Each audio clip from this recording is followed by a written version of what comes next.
Faible connexion réseau. Pourquoi? Oui. Oui. Ouais, c'est bon, tu y es. Tu y es. Maintenant, voilà. Comment je peux... là, non, mais il faut que ça vienne sur nous. Donc, tu fais comme ça. Tu es obligé de regarder ici. Pour que ça se retourne vers nous. Voilà, tu vois. Voilà. Maintenant, nous sommes là. Donc, toi aussi. Tentative de diffusion en direct. Parce que ton débit est très faible. Ton débit est très, très faible. Voilà. C'est avec ton truc. Non, ça, c'est la fin de la vie. Non, non, non, non. Il faut qu'on nous voit. Il faut que tu invites aussi tes amis. Il faut que tu invites. Voilà, il faut que tu invites.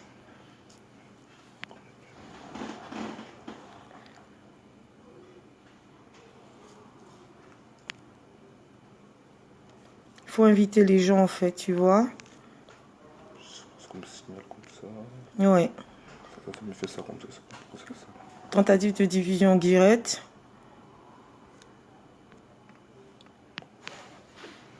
Voilà.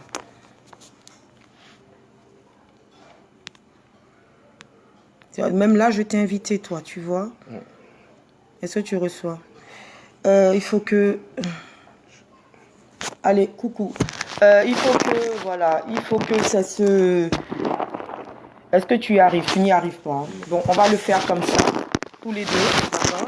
On va le faire comme ça, tous les deux. Ok, je pense qu'on nous voit. Okay. On va essayer. Je pense qu'on nous voit. Si on peut dresser comme ça. Voilà, bonjour à tous. Bonsoir à tous. Voilà. Est-ce que c'est mieux de se placer comme ça? Parce que c'est vraiment pas évident. Hein? Voilà. C'est vraiment pas évident. Voilà. Est-ce que ça va? Est-ce qu'on nous voit? Bonsoir, bonsoir, bonsoir. Voilà. Est-ce qu'on nous voit? Oh là là, c'est pas vrai. Comment est-ce qu'on peut dresser, faire pivoter votre appareil? D'accord, on ne peut pas. Est-ce qu'on nous voit? Ouais. Je pense qu'on nous voit. Hein? Ouais, c'est parfait. Ouais. Voilà, c'est parfait. D'accord, très bien. C'est parfait, c'est parfait, c'est parfait. Maintenant, je vais donc voilà, me connecter du côté de Ojad. La connexion du côté de Ojad, vidéo en direct. Bonsoir à tout le monde. Hein. Bonsoir, bonsoir, bonsoir. Voilà, nous excusons vraiment de notre... Voilà, parfait. Voilà, si tu peux un peu te placer comme ça. Voilà, donc, comme ça, on se voit mieux. Voilà. Je crois qu'on est... Voilà, c'est bon, oui. Hein, tu apparais. Hein, je me pousse un tout petit peu. C'est parfait, oui. C'est parfait, hein, oui, voilà. C'est parfait, oui. Donc, nous nous excusons vraiment du retard. On devait commencer à 20h30, mais on a eu quelques petits soucis. Voilà. Nous avons eu quelques petits soucis de train et c'est pas évident. Il y a des trains qui ne fonctionnent pas. Donc, on a eu un petit retard de 30 minutes, vraiment. Ce n'est pas parce que les Noirs sont souvent en retard. Voilà, il y avait la bonne volonté d'être présent, mais malheureusement, nous ne pouvions pas faire autrement. J'avais donc annoncé qu'on allait faire un direct juridique. Ça n'a rien de politique. Ça n'a rien... Ah, on nous voit à l'envers. D'accord. Si on nous voit à l'envers, donc je nous positionne de cette façon. Je crois que c'est beaucoup mieux. Voilà. Je crois que c'est beaucoup mieux si on nous voit à l'envers. Voilà, c'est beaucoup mieux. Donc, nous sommes en fait sur le front de deux choses en même temps. Si vous pouvez partager la vidéo pour ceux que ça intéresse, bien sûr, sur tout ce qui concerne la responsabilité médicale. C'est le troisième direct juridique via Ojad que je représente, hein, pour ceux qui ne le savent pas. Ojad, c'est l'acronyme, c'est Ojad, mais ça signifie Organisation juridique des Africains et Afro-descendants. Et en fait, c'est une organisation de défense juridique active pour entraider les Africains ou les Afro-descendants qui ont pour but plus la justice, le droit et tout ce qui est spécificité juridique. Voilà un peu le principe. Et donc, il faut protéger les intérêts, il faut que les gens puissent, les Africains, les Afro-descendants de surcroît puissent connaître leurs droits. C'est très important parce que surtout sur le volet dont nous allons entamer, hein, Elvis, beaucoup de personnes ne savent pas leurs droits. Effectivement. Et malheureusement, ils sont victimes d'erreurs ou de fautes médicales et ne portent pas plainte ou ne font pas de procès et la situation reste ainsi. C'est pour ça qu'il était nécessaire que nous puissions en débattre. Certaines personnes nous ont posé des questions sur la situation qu'ils vivaient personnellement ou leur famille de surcroît. Donc on va tenter vraiment d'y répondre en 1 heure, 1 heure et demie. Et si vous avez des personnes qui sont intéressées, c'est toujours bien de pouvoir diffuser et partager cette vidéo parce qu'il est très important que beaucoup de personnes puissent être renseignées sur ce volet-là. Alors, aujourd'hui, donc vous allez voir, c'est très nouveau. Je ne suis pas seule. Hein. Les 2 premiers volets, je les ai faits toute seule, où je répondais à des personnes sur des divers sujets de droit. Droit de la famille, divorce, droit du travail, etc. Mais aujourd'hui, c'est très spécifique. Ça sera le droit de la santé et l'erreur médicale. Alors, pourquoi est-ce qu'on a décidé de faire ça? Vous le savez très bien. Il y a eu cette malheureuse affaire de cette jeune fille, Naomi Musanga, à Strasbourg, qui a choqué tout le monde. Donc, vous le savez bien, c'est cette fille qui appelle donc les SAMU pour demander de l'aide parce qu'elle souffre, elle a très mal au ventre. Et tout le monde sait la réaction de cette opératrice qui, bien sûr, au lieu de l'aider, se permet de plutôt la rayer, à la limite, n'en a rien à faire de la souffrance de cette jeune fille et décide de l'expédier vers SOS médecins, etc., etc. Et en fait, les parents, et quand on entend la voix de cette fille, l'agonie qu'elle ressentait à cette époque-là, parce qu'elle le dit clairement, je vais mourir. Et on entend cette opératrice lui répondre, mais tout le monde va mourir. Tout le monde va mourir. Et qui n'a pas l'air vraiment de faire son métier en soi, donc de l'envoyer vers un autre médecin pour la prendre en charge. Et malheureusement, la jeune fille, le temps que sa copine arrive, appelle SOS médecin, qu'on rappelle les SAMU, eh bien, elle est décédée. Heureusement qu'il y a eu l'enregistrement, heureusement. Donc, c'est passé sur les réseaux sociaux et à la télé. Et il est certain que ça fait grand bruit parce qu'effectivement, c'était passé à la télé. Exactement. Mais malheureusement, ce n'est pas le cas de toutes les histoires qui arrivent. Ça ne passe pas à la télé. Et donc, quand ça ne passe pas à la télé, qu'est-ce qui peut se passer? C'est pour ça que nous faisons donc ce direct-là. Aux dernières nouvelles, le procureur de la République de Strasbourg a annoncé qu'il y aurait une information, l'ouverture d'une information judiciaire pour qualification juridique, non-assistance à personne en péril. D'accord? Non-assistance en personne en péril. Ensuite, à une enquête, il y aura encore une enquête qui sera diligentée de façon précise. Et autre part, ils ont rajouté aussi un autre fait qui dit que selon les éléments médicaux obtenus, qui explique que la conséquence de sa mort, c'est une intoxication au paracétamol. Donc, l'automédication. D'accord? Qui s'est passé. Donc, ça détruit les cellules de son foie et l'ensemble de ses organes. Mais au-delà de ça, si on doit prendre en charge cette jeune fille, on avait pris en charge cette jeune fille à temps. Parce que là, selon les enquêtes diligentées, 2h30 se sont écoulées le temps qu'on la prenne en charge, donc c'était trop tard. C'est-à-dire que l'ensemble de ses organes avaient déjà explosé, donc on ne pouvait plus rien faire. Exactement. Alors, est-ce qu'on doit entamer, rechercher la responsabilité du SAMU, d'accord, ou juste de l'opératrice? C'est cela.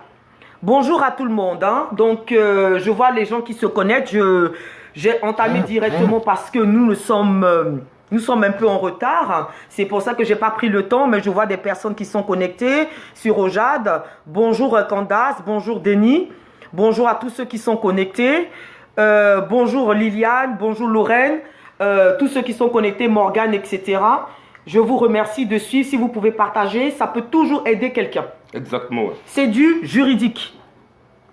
Et il est très important que les gens connaissent leurs droits. Ça peut toujours aider quelqu'un qui est dans la situation. Même si ce n'est pas vous, ça concerne un ami ou ça concerne un de ses amis. Donc partagez cette vidéo. Elle est très importante. Il faut que nous ayons conscience qu'on a des droits, pas seulement des devoirs. Et plus les gens prendront conscience de ça, plus il y aura des actions, plus effectivement il y aura moins de bavures. Effectivement. Dans ce domaine spécifique. Mais avant de commencer, il faut très bien que je vous présente la personne qui est à côté de moi. Alors, moi je vous ai déjà parlé de moi, je ne vais pas le faire et puis je déteste parler de moi d'ailleurs. Tout ce que vous savez, c'est que j'ai étudié un peu le droit. Mais je suis spécialiste, moi c'est plutôt droit des sociétés, les contrats. Et tout ce qui est effectivement, bon, j'ai appris le droit de la responsabilité comme tout juriste, bon juriste qui se respecte. Mais sur ce sujet-là, sur ce volet, il était très important et même fondamental d'être à côté de quelqu'un qui maîtrise, d'accord, et qui a fait droit de la santé et qui a travaillé justement dans tout ce qui est l'engagement de la responsabilité médicale des victimes qui venaient devant la structure où tu travaillais pour pouvoir voir effectivement qu'est-ce qu'on pouvait faire. D'accord? Donc, j'ai fini de parler. Moi, je vais te laisser te présenter. Tu vas expliquer un peu qui tu es, ce que tu fais au niveau juridique. Et on va donc entamer sur ce volet de responsabilité médicale. Je te laisse la parole. Là. Merci Marie-Paul, merci chers consoeurs, merci tous ceux qui nous suivent en direct. Soyez la bienvenue. Au fait, je me présente, je suis Adou Elvis. Je suis juriste, chercheur, spécialisé en droit de la santé, responsabilité médicale et tout ce qui est dommages corporels, indemnisation des victimes et réparation du préjudice. Donc tout ce qui touche au domaine de la santé, oui. Tout ce qui touche au domaine de la santé. Donc là, tu es en train de faire un doctorat dessus alors? Oui. Sur quoi? Sur quel sujet? Non, on n'a pas le droit de le dire. Si, un doctorat sur l'accès aux soins pour les personnes africaines en situation irrégulière. Oh, mais ça, il faut qu'on fasse donc un autre... Il faut qu'on fasse un autre direct dessus. L'accès aux soins pour les personnes immigrées en situation irrégulière. Exactement. Mais juste avant de rentrer dans le débat, est-ce que lorsqu'on est en situation irrégulière, on a accès aux soins? Effectivement, normalement, le préambule de la Constitution française de 1946, du 27 octobre 1946, dispose que toute personne sur le territoire français elle doit être garantie d'avoir accès aux soins. Qu'il soit une personne en situation irrégulière ou pas, elle a droit aux soins. Et mais dans les faits, ce n'est pas vraiment ce qu'on voit. Pourquoi? Parce que dans nos jours, normalement, celui qui est en France, par exemple, qui a fait plus de 3 mois peut-être de résidence en France de façon régulière, il peut avoir ce qu'on appelle l'AME, qui est l'aide médicale d'État. L'aide médicale d'État, c'est ça. Qui a été mis en place en 2000 par Martine Aubry et Bernard Kouchner. Et à côté aussi, il y a ce qu'on appelle le PASS, c'est la permanence d'accès aux soins d'urgence pour ces personnes-là qui sont arrivées peut-être moins de 3 mois et qui n'ont plus pas forcément les conditions de domiciliation nécessaires pour avoir accès à l'AME. Mais il faut dire que dans les faits, ce n'est pas vraiment ça, parce qu'on voit qu'il y a des médecins qui refusent du fait que... Mais le médecin, il a prêté le serment d'Hippocrate, il a le droit de soigner tout le monde, peu importe la situation. Exactement. Au niveau de la déontologie médicale, il a dit que tout médecin doit apporter assistance à toute personne dans le besoin. Mais dans les faits, ce n'est pas exactement ça. Pourquoi? Parce qu'il y a des médecins qui refusent de pouvoir donner le soin à des personnes en situation irrégulière. Pourquoi? Parce que c'est à cause de tout ce qui est dispositions administratives, tout ce qui est remboursement du tiers payant, parce que ça prend un temps pour que ça soit remboursé. Même il y a des personnes... Ah d'accord, donc à partir du moment où tu vas passer par le biais des tiers payants, tout ça, ils auront, ça met un temps à ce qu'ils soient remboursés, donc ils ne veulent pas soigner. Donc il y a beaucoup qui refusent, mais pas de façon ouverte, ils disent généralement je n'ai pas de place, généralement je suis très pris, il n'y a pas de rendez-vous pour vous maintenant. Donc c'est un refus assez nuancé, assez subtil, mais tu as dit que non, il y a tous des refus de soins. C'est du racisme? je ne dirais pas forcément du racisme, je dirais plutôt, ben, c'est plutôt un problème financier plutôt. Ok. Parce que ben, aujourd'hui, la médecine a pris, disons, les finances ont pris un pas sur la médecine. À tel enseigne qu'aujourd'hui, on assiste à une certaine libéralisation au niveau quoi, ben, de la recherche médicale même. D'accord. Ouais, c'est pourquoi on compte ce qu'on appelle le burn-out même. Le burn-out, exactement. D'accord, très bien. Mais alors là, ça fera... Non, mais là, déjà, je dis que ça fera l'objet d'un autre direct. Parce que ça, il faut que beaucoup de personnes sachent effectivement les tenants et les aboutissants d'une personne en situation régulière.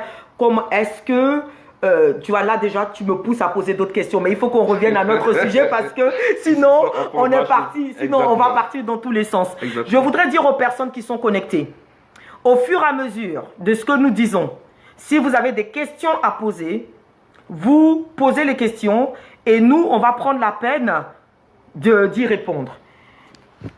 Elvis, je vais rentrer droit dans le sujet. D'accord, monsieur. Alors, les personnes qui nous ont écrit, généralement, on dit qu'ils ont été victimes ou un proche ou un tiers dont ils sont proches, ils ont été victimes de ce qu'on appelle erreur médicale. D'accord. D'accord. C'est une erreur médicale. Et même à la télé, c'est le terme qu'on utilise fréquemment. C'est une erreur médicale. Maintenant, moi, en tant que juriste, je fouille un peu dans les petits codes et je regarde un peu, bon. C'est ce qui est normal, Ce qui est normal. Et je me dis, bien, je vois que un patient, victime d'une erreur, mais souvent on utilise le terme faute médicale, dans un hôpital ou peu importe, peut demander donc à être indemnisé pour le préjudice qu'il a subi. Exactement. Nous sommes d'accord. Oui. Ma question que je pose, est-ce qu'il y a une nuance, juridiquement parlant, entre ce qu'on appelle l'erreur médicale et la faute médicale? Est-ce que quelqu'un victime d'une erreur médicale sera tout de suite indemnisé? Ou faut-il attendre qu'il y ait une faute médicale pour être indemnisé? D'accord. Ça, c'est ma première question. Oui. Merci pour la question. Oui. C'est une très belle question d'ailleurs. Mais déjà, avant même de pouvoir plus souvent entrer disons, dans le vif du sujet, comme tu l'as dit tout à l'heure, je vais essayer de faire un peu un rappel historique pour qu'est-ce que les droits de la santé. Il faut dire que depuis le Moyen-Âge, par exemple, l'hôpital était géré par ce qu'on appelle l'église. D'accord. L'église gérait tout ce qui est l'hôpital et c'était, disons, des lieux de charité, de bienfaisance pour pouvoir venir en aide aux pauvres. D'accord. Et cela a continué jusqu'à l'Ancien Empire.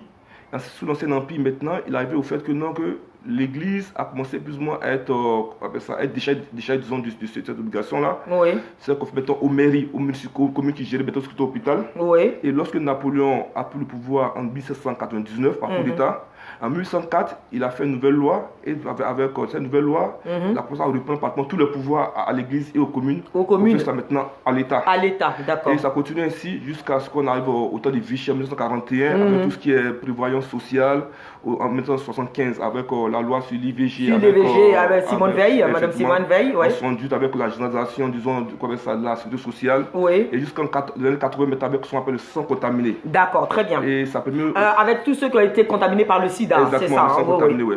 Donc ça arrive à cette période-là où je crois pas maintenant. Ça en charge maintenant tout ce qui était problématique au niveau des usagers, des patients. D'accord. Et ça arrivait maintenant, il y avait une certaine relation de partenariat entre le médecin et le patient. D'accord. À tel enseigne que le médecin, tout ce que le médecin disait, c'était quelque chose qu'on prenait vraiment au sérieux. Et c'est à partir de 2002, ce qu'on appelle la loi démocratie sanitaire de Bernard Kouchner, le 4 mars 2002, où tout a carrément changé. Où vraiment le patient a commencé maintenant à être au cœur, disons, des préoccupations. A commencé maintenant à être considéré comme une véritable victime, disons. D'accord. Mettre au centre maintenant.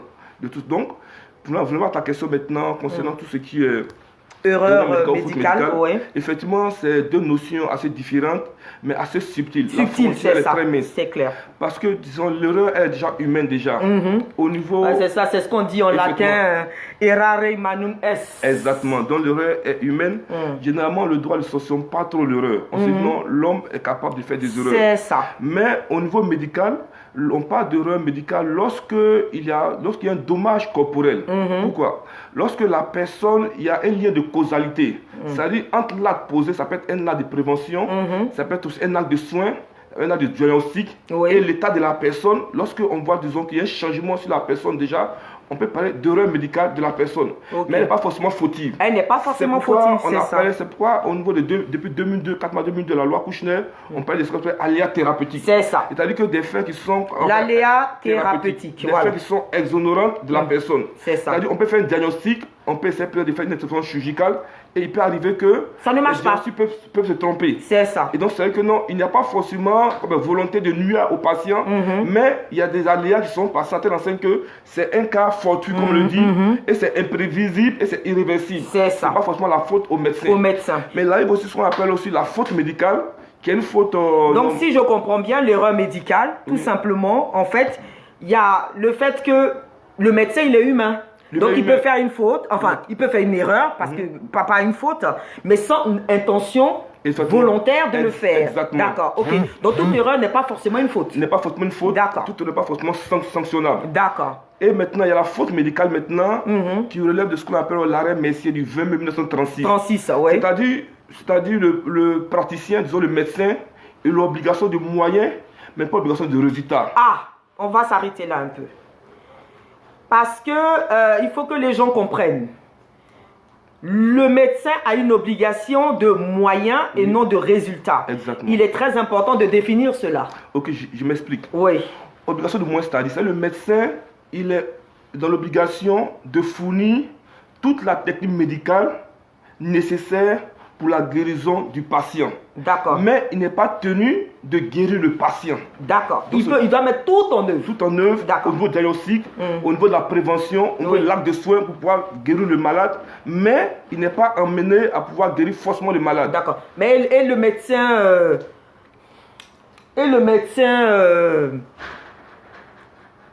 comme un chirurgical, là, celui qui fait les trucs esthétiques. Oui, au niveau chirurgical, il faut dire qu'il y a ce qu'on appelle... Il y a ce qu'on appelle l'art de la chirurgie. Oui. Parce que lorsque il y a, disons qu'on appelle ça, une faute chirurgicale, lorsque on a une faute chirurgicale, on fait ce qu'on dit une expertise. D'accord. Et on voit un peu, est-ce qu'il a fait les bons gestes? Est-ce qu'il a pratiqué l'art de la chirurgie selon ce qui doit être pratiqué? Est-ce qu'il a agi comme il fallait agir? D'accord, très bien. Donc si on revient bien, maintenant la faute médicale, c'est laquelle? La faute médicale, lorsqu'on parle de faute médicale déjà, il faut déjà qu'il y ait un lien de causalité. C'est-à-dire quoi? C'est-à-dire que non, il faut qu'il y ait un lien entre l'acte posé par le médecin, le praticien, et le dommage. Et le dommage, dès lors que non, c'est le lien déjà établi déjà, on peut pas dire d'une faute. Et la faute, c'est quoi? La faute, ça se résume à une faute technique par rapport à l'arrêt Messier. Mais toute la technique qu'il faut au service du patient, et puis aussi une faute médicale au niveau humaniste. Humaniste, oui. Ne pas venir en aide à une personne dans le besoin, c'est-à-dire que pas aussi, ne pas plus ou moins posséder ce qu'on appelle un homicide volontaire ou involontaire, aussi avoir l'intention de nuire à une personne. D'accord. Ok, donc si je vois bien, la plupart des grandes fautes médicales qu'on retrouve dans la plupart des cas, on nous parle soit de négligence du médecin, soit d'imprudence du médecin, d'accord? Donc on va voir ce cas, parce qu'on va voir un jeune homme, lui, à qui on a oublié un tuyau dans l'estomac, on va en reparler. D'accord. Les compresses oubliées dans le ventre des gens. C'est assez courant, Ça, c'est assez courant. Le défaut d'information du patient, c'est-à-dire que c'est aussi au médecin d'informer le patient au fur et à mesure de la situation. Donc, s'il n'alerte pas le patient sur les contre-indications d'un traitement, par exemple, ça aussi, est-ce que sa faute peut être engagée? Exactement. Par exemple. Ça, c'est l'article 11-2 du Code de santé publique. Code de santé publique. L'obligation d'information du patient. Normalement, il faut qu'il y ait une information libre et éclairée avec son consentement. Avec le consentement. Ça, c'est la loi de Kouchner du 4 mars 2002 qui a instauré cela. Et puis, le renversement de la preuve revient maintenant au médecin. D'accord. C'est-à-dire, au médecin de dire, en cas de contentieux, en cas de dommage, de dire que lui, en tant que médecin, il informe le patient des risques encourus. Exactement. Très bien. Ok. Donc, risque sur une table d'opération, qu'est-ce que vous risquez, etc. Erreur grossière de diagnostic. D'accord? Comme ce médecin qui n'a pas vu une fracture sur une radio qui était assez évidente. Bien. Erreur de traitement, médicaments inadaptés, surdosés. Généralement, ça s'appelle infection iatrogène. Ouh, iatrogène. Ça, c'est vraiment la santé, là. Infection iatrogène, D'accord. Très bien. Comment ça? Erreur technique, mauvaise manipulation et tout ça. Ça, c'est même mauvaise manipulation d'une seringue. Exactement. Bien. Tout ça, ce sont les grands cas de faute médicale. D'accord? Nous sommes d'accord là sur ce problème. Moi, ma question que je pose, la médecine, c'est un art. Oui, c'est un art, ouais. C'est de savoir si le médecin a bien exercé son art. Exactement. Tout en sachant que c'est un humain, il peut se tromper. Oui. C'est ça. Bien. S'il utilise ce qu'on appelle l'obligation de sécurité résultat, là, Oui. les machines qu'ils utilisent, les prothèses, etc., etc. S'il met une prothèse que vraiment, tout simplement, après la prothèse est rouillée et que ça me crée effectivement des dommages dans le corps, oui. sa faute engagée ou c'est une erreur? Non, normalement, au niveau de la prothèse, mais au niveau des instruments médicaux, oui. C'est un peu différent. C'est-à-dire qu'il y a le producteur. D'accord. C'est que, je prends un exemple par exemple. Ce qui s'est parlé par rapport à l'affaire Servier, oui. par rapport au médicament Mediator. Mediator était un médicament qui avait été mis sur le marché, on appelle ça l'AMM, autorisation de mise sur le marché, oui. par ce qu'on appelle l'agence du médicament, dans les années 90. 10 à peu oui, près. c'était mis sur le marché pour pouvoir soigner tout ce qui était diabétique. Maintenant, il arrivait au moment donné, les gens utilisaient ça pour des faits d'amaigrissement. D'accord. Mais il arrivait que non, ce médicament avait une composition qui n'avait pas été dite par le fabricant. D'accord. Maintenant, lorsque le médecin prescrit, parce qu'aujourd'hui, l'affaire Mediator, il est devant les juridictions, que ce soit au niveau administratif, au niveau civil ou au niveau pénal. Oui. Aujourd'hui, la responsabilité du médecin n'a pas été engagée, c'est plutôt la responsabilité de laboratoire qui a été engagée. D'accord. Ça, on va y revenir, Elvis. Oui. Parce que c'est de savoir qui est responsable maintenant derrière. Oui. Voilà, ça, on va y revenir. Parce que par rapport même au cas de Naomi, quand on va vraiment en discuter, on va voir maintenant qui est responsable. La responsabilité du médecin, est-ce que c'est la responsabilité de l'hôpital, etc., etc. Donc ça, on va en parler. Mais ma deuxième question, oui. c'est de savoir, est-ce qu'il y a vraiment une définition juridique de faute, d'une faute médicale? Oui, il y a une définition juridique de la faute. La faute déjà médicale, c'est le fait de pouvoir plus ou moins poser un acte. Mais là, tu définis en fonction de la jurisprudence ou mais il y a une définition dans le Code de la santé? Non, il y a une définition du Code de la santé publique. Le Code de la santé publique, on parle de faute. La faute médicale, elle résume à beaucoup de choses. Oui. Elle résume à la fois le défaut d'information.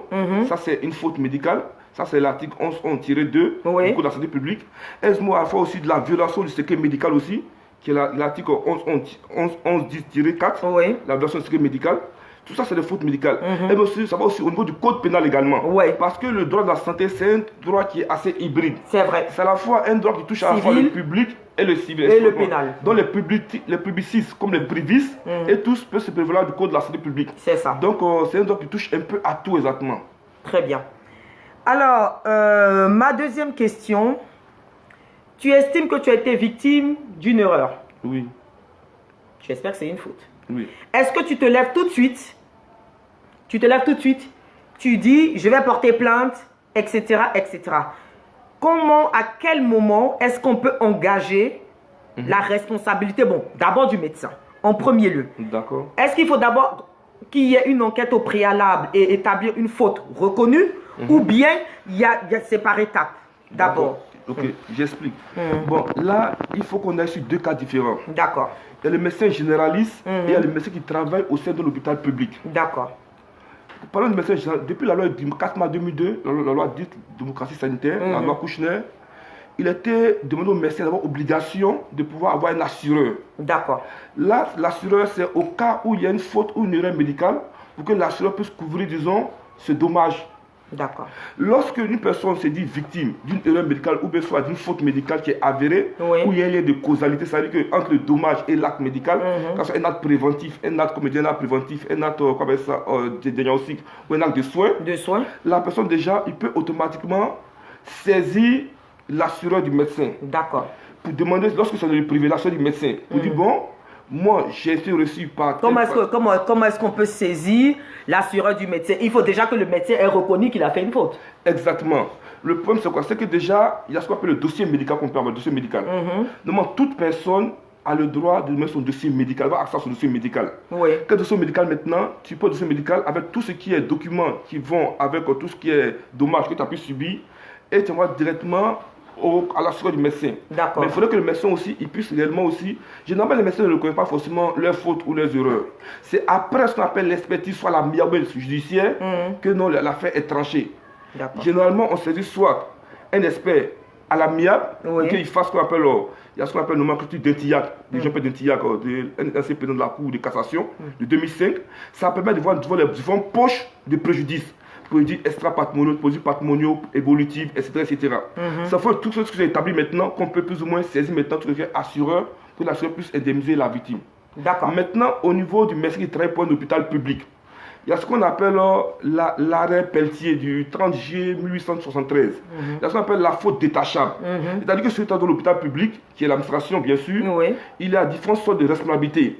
La responsabilité, lorsqu'elle est détachable, c'est que le médecin lui-même qui travaille au sein de l'hôpital, il a commis une faute, que cette faute, elle n'a rien à voir avec sa propre déontologie. Et la faute du service, qui est soit l'incompétence de l'administration, ou bien soit l'action ou l'inaction de l'administration, ça c'est la faute qui incombe, disons, à l'hôpital. D'accord. Donc pour chaque cas, déjà, il faut voir un peu. D'accord, donc tu vas voir si c'est ton médecin traitant qui a commis... Bon, cette notion de médecin traitant, elle est venue aussi plus tard. Elle est venue sous le gouvernement de Nicolas Sarkozy en 2007. 2007 ou 2008, si je m'en souviens bien. Et après, maintenant, si tu es parti dans un hôpital public ou privé, c'est de savoir si le médecin, lui, personnellement, a suivi les règles de droit, le protocole, les règles de l'art personnel. Dans ce cas, c'est une faute détachable de ses fonctions. Exactement. Ou bien, dans ce cas, c'est le service qui est engagé. Exactement. Très bien. D'accord. Ça, c'est la seconde, c'était ma seconde question. Alors, maintenant, ma question est de savoir, en fait, bon, je pense que tu as déjà répondu, à quel moment on engage la responsabilité soit du médecin ou de l'hôpital? Bon, il faut dire que... en fait, de façon concrète. De façon concrète. Je suis victime d'une erreur médicale. Oui. On est d'accord dessus. Oui. Je me lève, est-ce que je vais à la police pour porter plainte? Ou mais je vais à l'hôpital? Non. Un médecin m'a laissé une compresse dans le ventre. Oui, j'explique clairement pour que son client puisse comprendre. D'accord. Normalement, au niveau de l'administration, par exemple, on ne peut pas, disons, avoir une affaire au niveau du tribunal administratif sans forcément déjà contacter l'administration pour laquelle déjà nous sommes victimes déjà. D'accord. Parce que ça, c'est une procédure qu'il faut suivre. Lorsque je me sens plus ou moins victime d'un dommage corporel dans un hôpital public, il faut déjà rechercher déjà quelle est la différence de la faute entre le médecin ou celui de l'hôpital. Est-ce que le médecin, sa faute est détachable ou pas? Est-ce la faute de l'organisation au niveau de l'hôpital? Mais généralement, lorsque ce n'est pas une faute un dommage corporel assez grave, généralement on attaque l'hôpital. D'accord. On attaque l'hôpital. Pourquoi? Parce que l'hôpital, on attaque au niveau des indemnisations qu'on attaque l'hôpital. Parce que l'hôpital, c'est la personne qui est en charge de la responsabilité du médecin. C'est ça. Maintenant, reste maintenant à l'hôpital de pouvoir maintenant s'engager de procédure maintenant contre le médecin maintenant. D'accord. Action récursoire. Exactement. Mais ce sont assez rares. Oui. D'accord. Très bien. On va revenir maintenant au cas, c'est-à-dire des cas concrets, d'accord? Et on va essayer vraiment de débattre. Je dis à des personnes, si elles ont des questions, de pouvoir me poser les questions au fur et à mesure. Il y a Larissa qui dit, qu'est-ce qu'elle dit? Pourquoi lorsqu'on trouve la source du mal, on met le patient sous antidépresseur automatiquement? Bon, ça c'est à un médecin de répondre. Nous, on était plus sur la responsabilité. Bon, elle demande pourquoi on met les gens sous antidépresseurs. Ça, c'est pour pouvoir peut-être calmer certains aspects. Mais ça, c'est à un médecin de répondre. C'est autre chose. Je te donne, avant de revenir au cas Naomi. Lorsque j'ai eu ma fille, d'accord, j'avais des douleurs très importantes. Et je vais donc voir un médecin.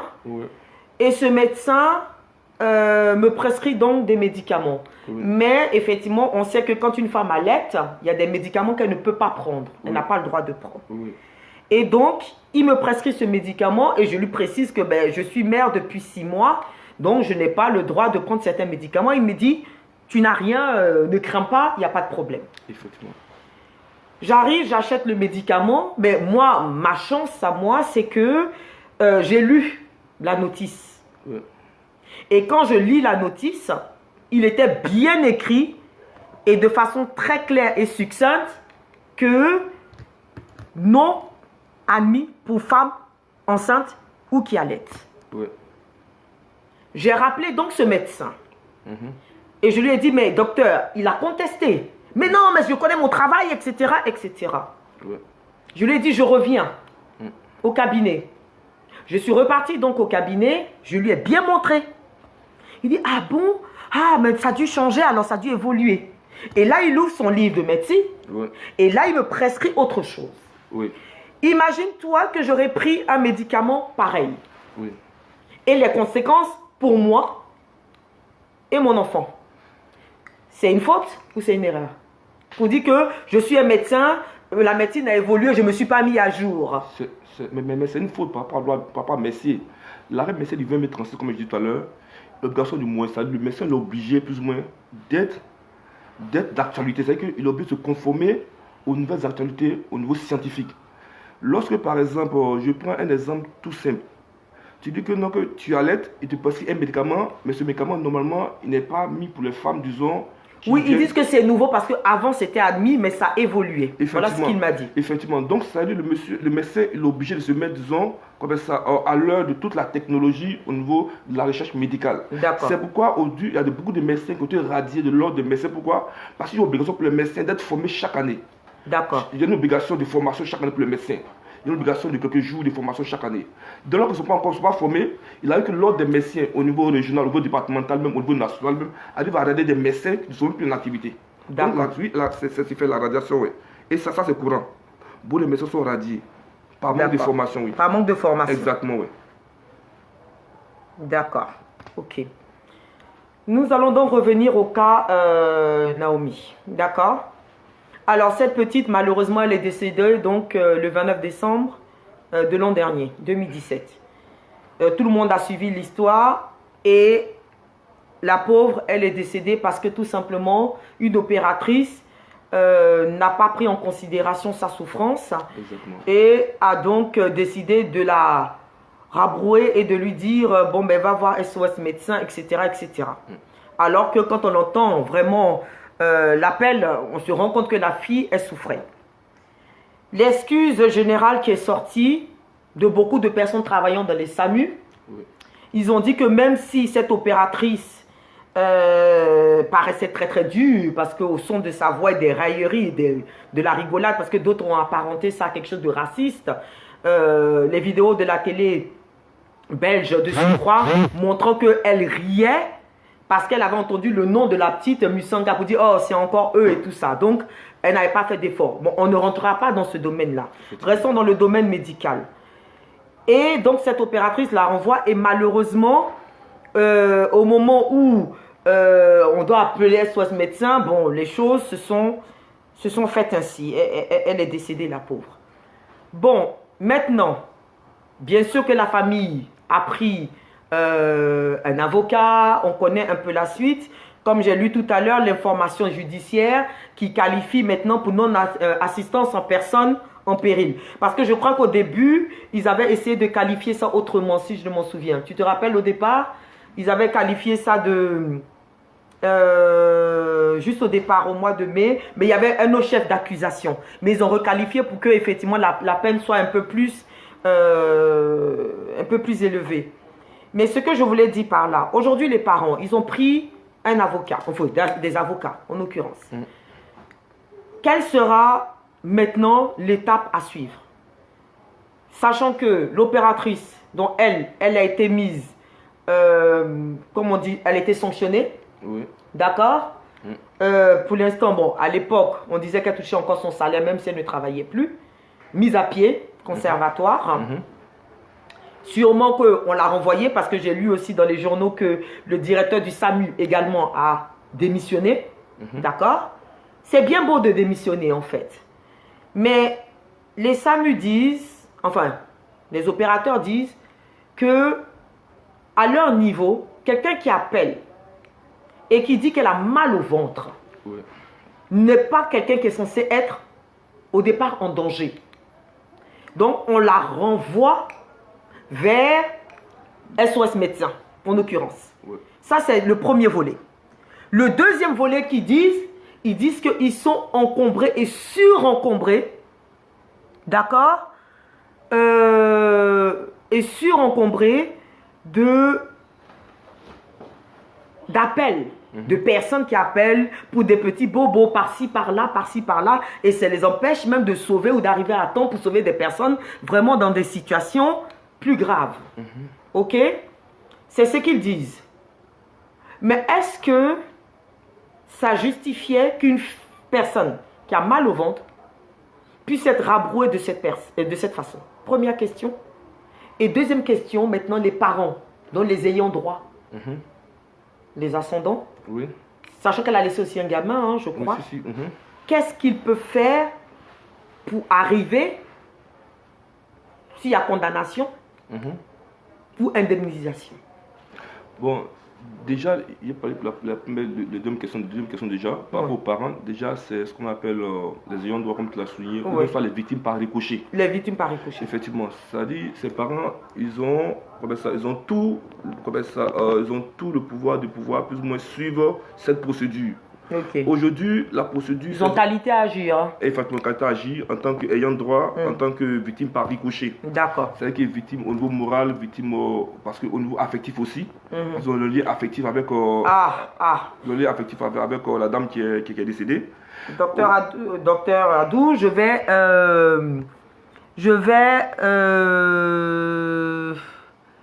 juste t'interrompre rapidement. Parce que quand tu dis victime par ricochet, donc ils interviennent. Moi qui ai appris un peu le droit, je me dis que c'est une responsabilité délictuelle. Mais est-ce qu'avec un médecin, on n'a pas une responsabilité contractuelle? Bon, il faut dire que la loi médecine du 2036, parce que c'est une certaine base, elle est à la fois contractuelle, à la fois délictuelle. D'accord. Généralement, nous avons comme un contrat contractuel avec le médecin, parce que pas c'est un contrat qui est écrit, mais là c'est contractuel. Mais délictuel, dès lors qu'il a déjà un problème, déjà c'est maintenant un truc délictuel maintenant. Donc au niveau des parents de... Il faudrait qu'on explique aux gens qui ne sont pas des juristes,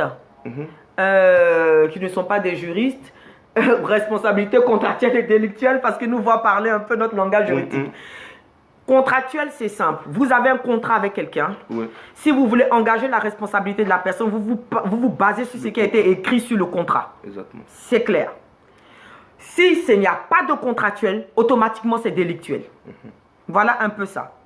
Donc tout simplement, les parents de la petite, ça sera forcément délictuel puisqu'ils n'ont pas de contrat avec la petite. Et il y a une question qui dit, est-ce dans ce cas l'opératrice est habilitée à faire un diagnostic médical et déterminer la nature d'un mal? Question de Bibi Gouze. Non, normalement l'opératrice, dans le protocole, elle est obligée forcément de pouvoir renvoyer vers le médecin régulateur.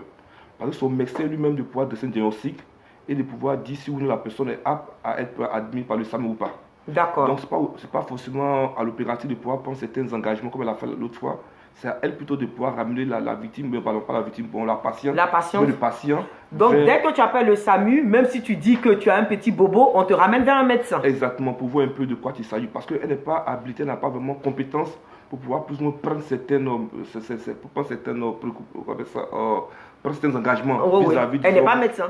Elle ne peut pas savoir la gravité ou pas. Effectivement. Son médecin de juger la gravité ou pas, disons, de la personne qui est en face. C'est en fonction de cette gravité que le médecin peut dire oui ou non. Il faut que la personne soit plus ou moins renvoyée vers un hôpital public pour que la personne soit bien prise en charge. D'accord, très bien. Maintenant, donc, on va revenir donc à la question des parents. Marie-Ange, Marie-Pierre Bailly, j'ai vu ta question. On va répondre à celle de Naomi et je vais poser la question au docteur Adou et il va répondre avec plaisir. Donc, concernant Naomi, qu'est-ce que maintenant les parents, en tant qu'ayant droit, peuvent faire? Aujourd'hui, il y a plusieurs possibilités déjà pour les parents. Ils peuvent déjà, parce qu'il y a déjà mort, puisqu'il y a mort déjà d'homme déjà, il y a déjà ouverture, comme ça, une information judiciaire qui est ouverte par le public. Déjà. Et puis maintenant, ça c'est au niveau pénal. Maintenant, au niveau au niveau civil, il y a ce qu'on appelle l'indemnisation, disons, des parents. D'accord. Donc, généralement, cette affaire est pas directement au niveau de ce qu'on appelle la commission de conciliation et d'indemnisation. CCSI. CCSI. Oui, effectivement, Donc, c'est plutôt cette commission qui va plus ou moins voir un peu, diriger peut-être un expert qui va essayer de faire peut-être ce qu'on appelle l'expertise clinique, mais l'étude médicale par exemple, pour voir un peu quels sont les différents postes de préjudice. Parce que, comme je disais tout à l'heure, c'est qu'avant 2005, Oui. avant ce qu'on appelle la nomenclature d'Intillac, Ouais. il y avait ce qu'on appelle une indemnisation assez forfaitaire. C'est-à-dire qu'il y a une victime qui est là et on donne un montant forfaitaire. D'accord. Mais- Donc on peut te donner 3 000 euros et 3 puis 000 c'est bon euros, quoi. effectivement. Maintenant, depuis ce qu'on appelle la nomenclature d'Intillac de 2005 maintenant, il y a ce qu'on appelle différents postes de préjudice. D'accord. Les préjudices patrimoniaux, avant consultation. Avant consultation. Préjudice, qu'on appelle ça, extra-patrimoniaux. Patrimoniaux. Et puis maintenant, préjudice maintenant au niveau des parents, bon, pas des parents forcément, mais des proches, des ayants droit, mais qui ont un lien affectif avec la victime. D'accord. C'est-à-dire que non, les victimes par ricochet. Par ricochet. Lorsque la victime décède ou elle décède pas, ça dépend. Donc, pour toutes sortes de choses, il y a forcément des postes, il y a près de 30 postes de préjudice. D'accord. Parce que tout c'est calculé, c'est l'échelle, c'est de 1 à 7. Ok. En fonction de l'échelle, quand c'est calculé maintenant, et maintenant on fait maintenant la somme de tout ce qu'on doit maintenant à la victime ou aux parents, pas par Bon, ricochet. parce que ce que je veux dire, nous savons tous quand même, docteur Elvis, que attaquer les médecins, ça relève du David et du Goliath. Ça, on le sait. Beaucoup de personnes se sont cassées les dents parce que pour qu'un médecin reconnaisse vraiment qu'il s'est trompé, pour qu'un hôpital reconnaisse qu'un des leurs s'est trompé, Oui, il faut avoir les reins solides et très solides. effectivement. Bon, à la limite, il y a la cuisine interne qui fait qu'on peut renvoyer le médecin Oui. de façon interne. Mais combien de personnes ont déjà écrit, Oui. même alors des médecins n'ont jamais reçu de réponse? Effectivement, ce que tu dis. Effectivement, tu te poses une très bonne question. Tu sais, c'est par rapport à toutes ces situations, il y a ce qu'on appelle la jurisprudence. C'est ce que c'est la jurisprudence. Oui. La jurisprudence, c'est un problème se pose que le droit d'avoir pris ça en compte. D'accord. Et généralement, c'est les juges, le juge de fond, bien soit le juge, comme ça, le juge de la cassation déjà, bien soit du Conseil d'État qui prend ces décisions-là. C'est fort cette jurisprudence-là que Bernard Kouchner, qui était l'ancien ministre de la Santé, a pris la loi Kouchner en 2002. D'accord. C'est-à-dire aujourd'hui, il y a ce qu'on appelle la faute. La faute, on appelle ça en deux trucs, responsabilité. Oui. Pour permettre à la victime d'être indemnisée. Parce qu'avant, pour qu'on soit indemnisé, il faut forcément qu'il y ait une faute. Oui. Il faut une responsabilité. Maintenant, il peut avoir une faute, mais sans responsabilité. C'est pour permettre de donner un peu, disons, les hôpitaux, permettre aux hôpitaux, sans forcément que les fautes soient engagées, au moins qu'ils puissent indemniser les victimes. C'est ce qu'on appelle des infections nosocomiales, des infections iatrogènes, on appelle ce qu'on appelle aléas thérapeutiques. C'est ça. Ce qu'on appelle ça. Tout ça, c'est pour permettre de pouvoir indemniser les victimes. Parce qu'il faut mettre le droit du côté des victimes maintenant. D'accord. Parce qu'à un moment donné, comme tu as dit, il est difficile pour une victime de pouvoir plus ou moins avoir gain de cause devant un hôpital ou même devant un médecin. Mais aujourd'hui, ils ont permis, disons, de donner le droit, la possibilité maintenant à la victime d'être indemnisée sans forcément que l'hôpital soit engagé au niveau de la faute. D'accord. Donc il faut partir. Très bien. Quand tu t'appelles Michael Jackson, Oui, connu dans le monde entier, oui, et que tu as ton médecin personnel oui, qui a prêté serment, oui, et que pour dormir, parce que tu n'arrives pas à dormir, tu lui demandes oui, de te mettre du propofol, connu comme le médicament utilisé pour faire dormir les gens lorsqu'on doit leur faire une anesthésie. oui, Mais tu t'appelles Michael Jackson ou Beyoncé, enfin tu es une star. oui. Est-ce que ce n'est pas au médecin de refuser, d'accord, Ouais. de refuser pour des questions déontologiques, même si cette personne s'appelle telle personne, Oui, d'administrer un médicament aussi puissant? oui, Les conséquences, on les connaît. Il ne s'est pas réveillé un matin oui, parce qu'il a pris 1 minute de retard. Un médecin comme ça, c'est une grave faute médicale, n'est-ce pas? effectivement. Bon, Mais est-ce que lui, il pourra dire, je n'ai fait qu'agir sous l'ordre de mon patient, que je ne pouvais pas refuser quelque chose à Michael Jackson? oui, je suis d'accord avec toi. C'est le droit américain et le droit français un peu différent. Oui. Par exemple, concernant le droit français, que je connais mieux, pour le droit français, par exemple, toute personne est libre de choisir son médecin. Oui. Toute personne est libre de pouvoir prendre un médicament ou refuser de prendre un médicament. Oui. Je donne un exemple simple. Un cas qui s'est passé il n'y a pas longtemps. Il y a une dame qui était malade d'une maladie assez grave. Et cette dame a été prise en charge par la Sûreté nationale. D'accord. À un moment donné, elle a décidé de ne plus prendre ses médicaments et son état s'est aggravé. D'accord. Dans ce cas, normalement, la faute, c'est à qui? La faute, c'est à la dame. C'est à la dame. Mais au niveau de l'État, le juge a condamné l'État. Parce que le juge a dit il est important pour la dame d'être libre de prendre ses médicaments ou pas. Donc tu vois, c'est que la personne est libre de pouvoir refuser, mais comment de pouvoir l'accepter. Du moment où tu es médecin, tu es amené toi-même à pouvoir dire, à pouvoir obéir à ton patient. C'est vrai qu'il n'est pas médecin comme toi, mais le fait que lui-même, il a dit qu'il veut telle chose, c'est pourquoi il est important lorsqu'on est médecin de pouvoir apprendre tout ce qui est garanti au niveau par écrit. D'accord. Là, lorsqu'il y a un contentieux, lorsqu'il y a un problème demain, le médecin pour dire, bon, moi en tant que médecin, je donne telle information à mon patient, il a voulu faire telle chose, pour que lui, en tant que médecin déjà, son habitude ne soit pas engagé. D'accord, donc il te fait signer une sorte de décharge pour dire que, un protocole, pour dire que, écoute, moi je t'ai dit non, mais tu le veux. Mais ce que je veux dire, sachant que c'est dangereux. Oui. Sachant que c'est très dangereux. Là, par exemple, quelqu'un qui souffre qui a un cancer et qui dit, bon, moi, je ne veux plus faire de la chimio parce que ça me fatigue. Même s'il me reste 6 mois à vivre, je ne veux plus, je veux profiter, avoir l'esprit clair. Bon, elle a fait un choix, donc là, on le fait signer. Mais faire avaler du propofol à quelqu'un? Oui, ce que tu dis, c'est assez complexe. Oui. Le problème, c'est quoi? J'ai pris l'exemple tout simple, avant qu'on ne revienne à ta question par rapport à Michael Jackson. Oui. J'ai pris les témoins de Jéhovah, par exemple. Oui. C'est des croyants qui n'aiment pas ce qu'on appelle transfusion sanguine. Il n'y a pas longtemps, une journée qui est passée en 2002 à Brest, il y a un témoin de Jéhovah qui était malade et on l'a mis en cas d'urgence dans un hôpital public. Et ce dernier, puisque sa religion lui interdit de prendre tout ce qui est fait de transfusion sanguine, il a refusé. Malgré ça, le médecin il a fait la transfusion sanguine pour pouvoir sauver la victime. D'accord. Mais le médecin a été condamné. Pourquoi? Parce qu'il n'a pas obéi à ce que son patient lui a dit. D'accord. Donc en tant que médecin, on n'est pas forcément obligé de pouvoir plus ou moins, parce qu'on a prêté le serment d'Hippocrate, on peut d'apporter assistance à la personne qui est en péril, sa vie en danger. D'accord. Pour Michael Jackson, par exemple, c'est quelqu'un qui a demandé après un médicament pour pouvoir se soulager. Le médecin, il y a ce qu'on appelle la clause de conscience.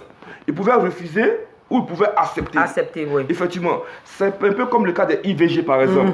Lorsque la loi Veil de 1975 a dit, bon, l'IVG jusqu'à ce qu'on appelle à 12 semaines, on peut être IVG pour une personne dont sa santé est en danger ou c'est l'enfant en danger. Mais il y a des médecins qui refusent de pratiquer l'IVG par conviction religieuse. Donc, il faut pratiquer l'IVG par conviction personnelle. Donc, c'est-à-dire qu'en tant que médecin, tu as aussi l'obligation, tu as aussi le droit de pouvoir refuser aussi de pouvoir donner certains soins ou certains médicaments à une personne en pensant que cela... La même chose pour les avocats. Il y a des cas que tu as le droit de refuser parce que tu estimes que ça ne prendra ça. Voilà, avec ta conscience. Voilà. Maintenant, il faut que ce soit vraiment légitime. Il faut vraiment des raisons assez légitimes et assez fondées pour voir que non, ta société puisse être engagée. Donc, ce médecin pouvait refuser de pouvoir prescrire ce médicament à cet artiste-là parce que sous le prétexte que non, cela n'était pas vraiment favorable pour sa santé. D'accord. Très bien. Une autre question. Donc, on va prendre la question de Mademoiselle Bailly Ange Gallet. Elle dit, après une opération du ventre, le chirurgien a négligé de vider l'air dans mon ventre et m'a prescrit un médicament qui était contre-indiqué. 5 jours après, j'ai eu une réaction violente. Dieu merci, à l'hôpital, un autre médecin a trouvé l'origine et constaté l'erreur du chirurgien. Ma question, est-ce que j'aurais dû porter plainte? Oui, c'est tellement simple. Normalement, la dame qui pose la question, elle aurait dû porter plainte. Mais il faut dire qu'avant 2002, au niveau de la prescription médicale, c'était de 4 ans. Maintenant, elle est de 10 ans. Elle est de 10 ans. Donc, c'est-à-dire aujourd'hui, si elle sent que vraiment il y a un dommage corporel, elle peut toujours engager la responsabilité du médecin de l'hôpital également. D'accord. Pourquoi? Parce que la prescription, elle court encore sur le délai de 10 ans et toujours respectée. Donc elle a 10 ans, elle a un délai de prescription de 10 ans pour porter plainte. Si elle a le dossier et tout ça. À partir du moment même où il y a un autre médecin qui a attesté que l'autre s'était trompé. Donc là, elle peut déjà demander son dossier médical déjà. Par rapport à l'article, donc je fais référence tout à l'heure, l'article 1242-4. Oui, pour demander le dossier médical qui doit être rendu sous 8 jours. D'accord. Normalement, si c'est une maladie, si elle a eu ce mal il y a 5 ans de cela, c'est sous pratiquement 2 mois. Mais s'il n'y a pas longtemps, c'est sous 12 jours, sous 8 jours, elle a ce dossier médical. D'accord. Mais c'est à elle de prendre en charge tout ce qui est frais d'envoi, tout ce qui est frais de photocopie. D'accord, très bien. Ça, voilà, Ange, je pense que si tu écoutes, je pense que tu peux être satisfaite. On me dit que la luminosité ici de ce côté, elle est assez difficile. Je ne sais pas trop si on me voit bien sur Ojad. Ou de votre côté, si vous nous voyez bien.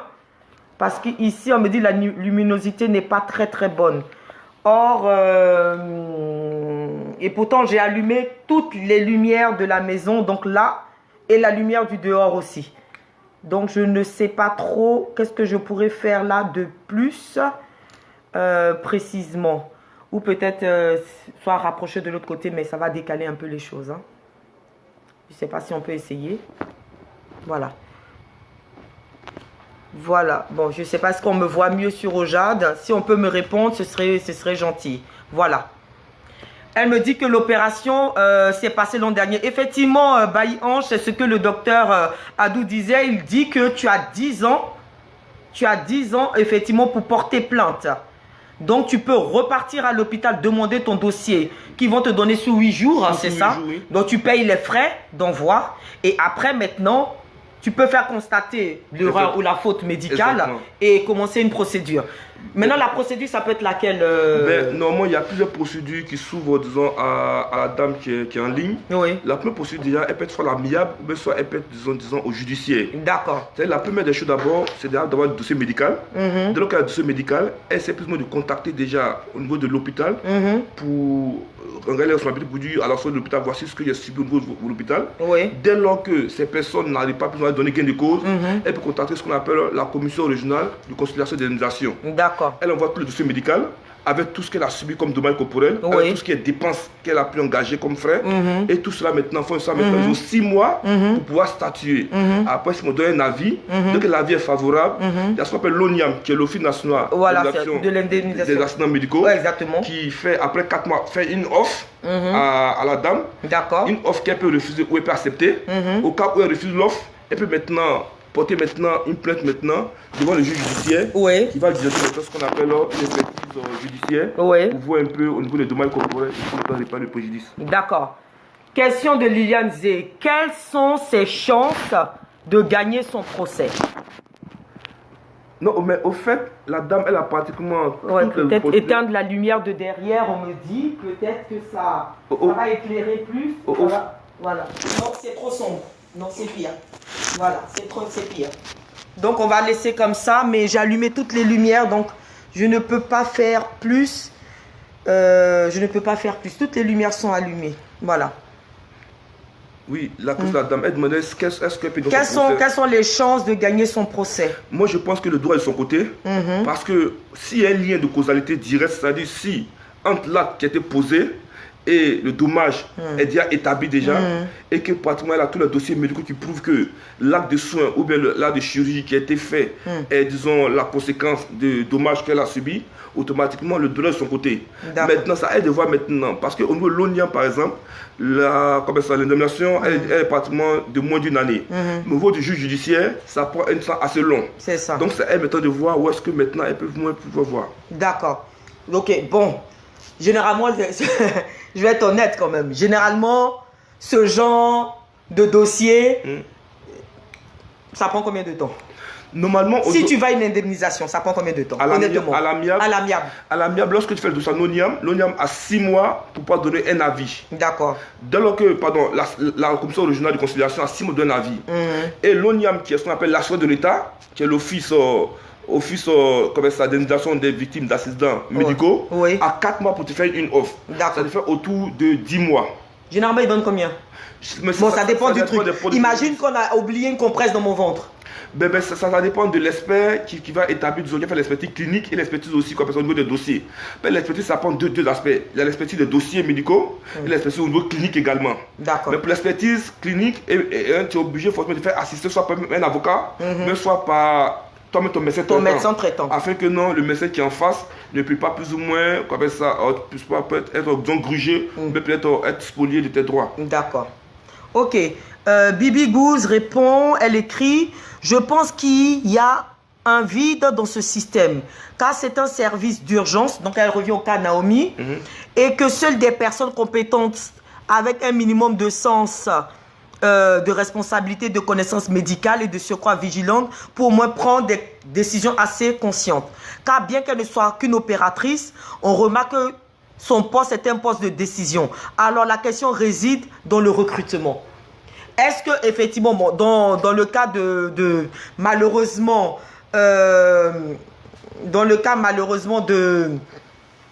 comment dire, de Naomi, ça remet aussi en cause le recrutement de SAMU, etc., etc.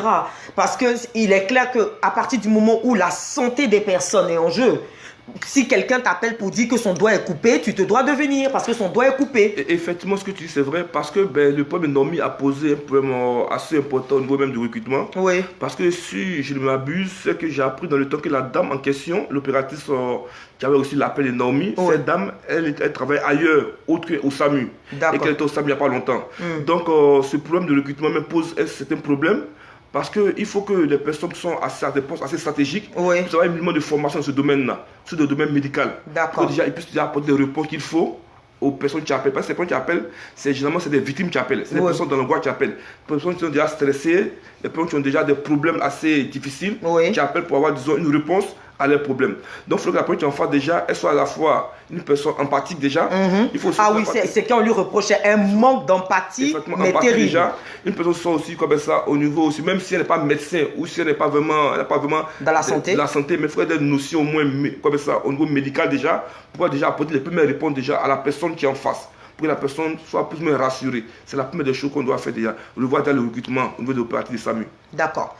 Gisèle, qui est, ça je ne cache pas, qui est ma cousine, il y a 2 mois, on voit donc son petit-fils de 2 ans qui est né avec une hernie ombilicale, d'accord? D'accord. Parce que l'enfant souffrait énormément. Bon, généralement, on opère ça à partir de 3 ans. Mais là, le petit, il était maladif à répétition. Donc, elle envoie l'enfant dans un grand hôpital ici, dont je tairai le nom pour l'instant, réputé pour les enfants. Et parce que son ventre lui faisait mal. Donc ça, c'est la question 6. D'accord. Et donc, on a dû enlever donc l'hernie d'urgence, d'accord. Mais finalement, le petit garçon a fait donc une infection. Oui. Parce que quand l'enfant est rentré à la maison, l'enfant continuait à souffrir un peu trop longtemps. Donc, ils ont dit que ce n'est pas normal. Donc, ils ont ramené l'enfant à l'hôpital. Et là, ils ont vu qu'effectivement, l'enfant avait une infection. Donc, ils ont réopéré. Je vous parle d'un bébé de 2 ans. Enfin, un enfant de 2 ans. Ils ont réopéré l'enfant. Et malheureusement, en opérant l'enfant, je ne sais pas ce qui s'est passé. Je ne suis pas médecin, je ne vois pas, voilà. Ils ont dû enlever un testicule à l'enfant. Donc, aujourd'hui, l'enfant ne se retrouve qu'avec un testicule. Et donc, quand ils ont constaté ça, effectivement, l'hôpital a banalisé. Et bien sûr, a banalisé. Et elle, aujourd'hui, elle pose la question de savoir comment est-ce qu'elle peut prouver que c'est une erreur médicale et bien sûr la suite. Bon, c'est toujours les mêmes cas. D'accord, ok, j'explique rapidement, mais je vais déjà revenir sur un arrêt qui est important, qui a pratiquement été vraiment un arrêt assez important de domaine médical. Ça s'appelle l'arrêt Perruche. Perruche, oui, c'est ça. L'arrêt Perruche de 2000, j'explique rapidement pour que ceux qui nous écoutent puissent comprendre. Pour vite fait, pour revenir un peu sur la situation de la dame dont il parle. Bon, l'arrêt Perruche, c'est une dame Perruche, qui avait sa fille de 5-6 ans, qui avait ce qu'on appelle la rubéole. D'accord. Et dame Perruche se retrouvait comme enceinte d'une deuxième grossesse. Et elle part à l'hôpital, elle dit au médecin, ben normalement, si je ne suis pas immunisé contre, disons, la rubéole, moi je décide que non, on puisse me faire avorter par rapport à la loi sur l'IVG, qui est l'interruption volontaire de la grossesse. Mais il savait que lorsque le laboratoire a fait les examens médicaux, le laboratoire a renversé les flacons. C'était renversé, les flacons étaient renversés. Donc on a remis le flacon d'une autre patiente. Donc lorsque le médecin qui l'a reçu a reçu le flacon, il a dit non madame, vous êtes immunisée contre la rubéole. Donc ça dit vous pouvez plus ou moins avoir vous pouvez plus ou moins avoir un enfant. Mais la dame elle c'était des douleurs internes. Elle dit non, je ne vais pas avoir d'enfant parce que je vais me faire voter. D'accord. Le médecin dit non, on ne peut pas vous faire voter. La sécu dit non, on ne peut pas vous faire voter parce que non, nous voyons que non, il n'y a pas de problème de santé. D'accord. Parce qu'on vous fait voter lorsqu'il y a un problème de santé. D'accord. Donc la dame, elle accouche et il savait que l'enfant qui est né a eu la rubéole. Effectivement, il est né avec un grand handicap. Donc, il faut dire que l'hôpital et le médecin ont été condamnés. Pourquoi? Parce qu'ils n'ont pas entendu les doléances de la dame. C'est ça. C'est vrai que non, le diagnostic n'a pas été faussé par rapport au fait que non, l'abattoir a renversé les flacons. Mais tu as dit que non, la dame, elle a gain de cause. Pourquoi? Parce que le diagnostic, elle a été faussé. La dame, on devait forcément voir qu'elle avait un problème de rubéole. Exactement. Donc, revenons, c'est pour revenir un peu à cette situation de l'enfant qui est né aussi. Est-ce que l'enfant, avant sa naissance, déjà, est-ce que ça avait été détecté déjà? Non, quand l'enfant naît avec... Quand moi, ma fille a eu ça, donc quand tu nais, l'enfant a le gros nombril. Ce qu'on appelle en Côte d'Ivoire le gros nombril. C'est ça, l'hernie ombilicale. Maintenant, est-ce que la médecine peut éviter ça ou ne peut éviter ça? Non, c'est très difficile. C'est des questions qu'on peut se poser également au niveau juridique. Et le fait que tu exposes du fait que l'enfant, il a eu pratiquement des douleurs atroces et qu'ils ont fait une intervention chirurgicale, il y a une infection après. C'est ça. Mais généralement, déjà, la soirée de l'hôpital déjà est encourue. Parce que dès que tu es dans l'hôpital, dès lors qu'il y a une infection automatiquement, l'hôpital déjà voit sa responsabilité qui est déjà encourue, engagée déjà. Donc la dame, c'est tellement simple. Déjà, elle demande le dossier médical déjà à l'hôpital, puisque non, elle la met, elle est souvent l'ayant droit. Donc elle a le droit d'avoir le dossier médical sous 8 jours. Dès le dossier médical maintenant, quand elle s'appelle la CCI, qui est la Commission de conciliation et d'indemnisation. Si elle va à l'amiable, ou bien soit si elle va directement devant le juge judiciaire, elle porte une plainte maintenant devant soit au commissariat, ou bien soit le procureur avec lettre avec appel de réception, en détaillant tout ce qu'elle a comme information et tout ce qui est dossier médical. J'ai une question à poser. Oui. Généralement, quand on parle d'indemnisation, etc., on va plutôt sur le volet civil. Civil, oui, c'est ça, oui. À quel moment, d'accord, ce problème d'erreur médicale ou de faute médicale, je dirais, devient pénal? À quel moment? Ça devient pénal lorsque la personne enfreint certaines règles. Je donne 3 cas, par exemple, qui deviennent pénal. Lorsqu'il y a violation du secret médical, des données personnelles, ça peut devenir carrément pénal. Parce qu'il y a une violation d'odontologie, une violation du secret médical. Parce que l'article 8 de la CEDH, la Cour des droits de l'homme, dit que toute personne a droit au respect de sa vie privée. C'est ça. Dès lors que la vie privée est déjà violée déjà, il peut avoir déjà, quoi faire ça, au niveau pénal déjà, peut être engagé. Lorsqu'il y a non-assistance à personne en danger déjà, le volet pénal déjà peut être engagé. Lorsque aussi, quoi faire ça, il y a ce qu'on appelle, quoi faire ça, volonté manifeste de pouvoir plus ou moins porter atteinte à l'intégrité de la personne déjà, le volet pénal peut être engagé. Et ça, il faut être carrément détachable de la faute au niveau de l'hôpital. D'accord. Moi, je lis souvent parce que je me suis beaucoup, avant de faire ce direct, j'ai lu beaucoup de cas.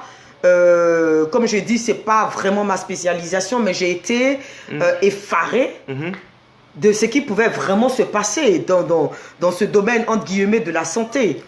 Quand je lis ce cas, par exemple, que la Cour d'appel de Paris va rejuger 2 médecins et un radiophysicien poursuivis pour le plus grave accident de radiothérapie jamais recensé en France.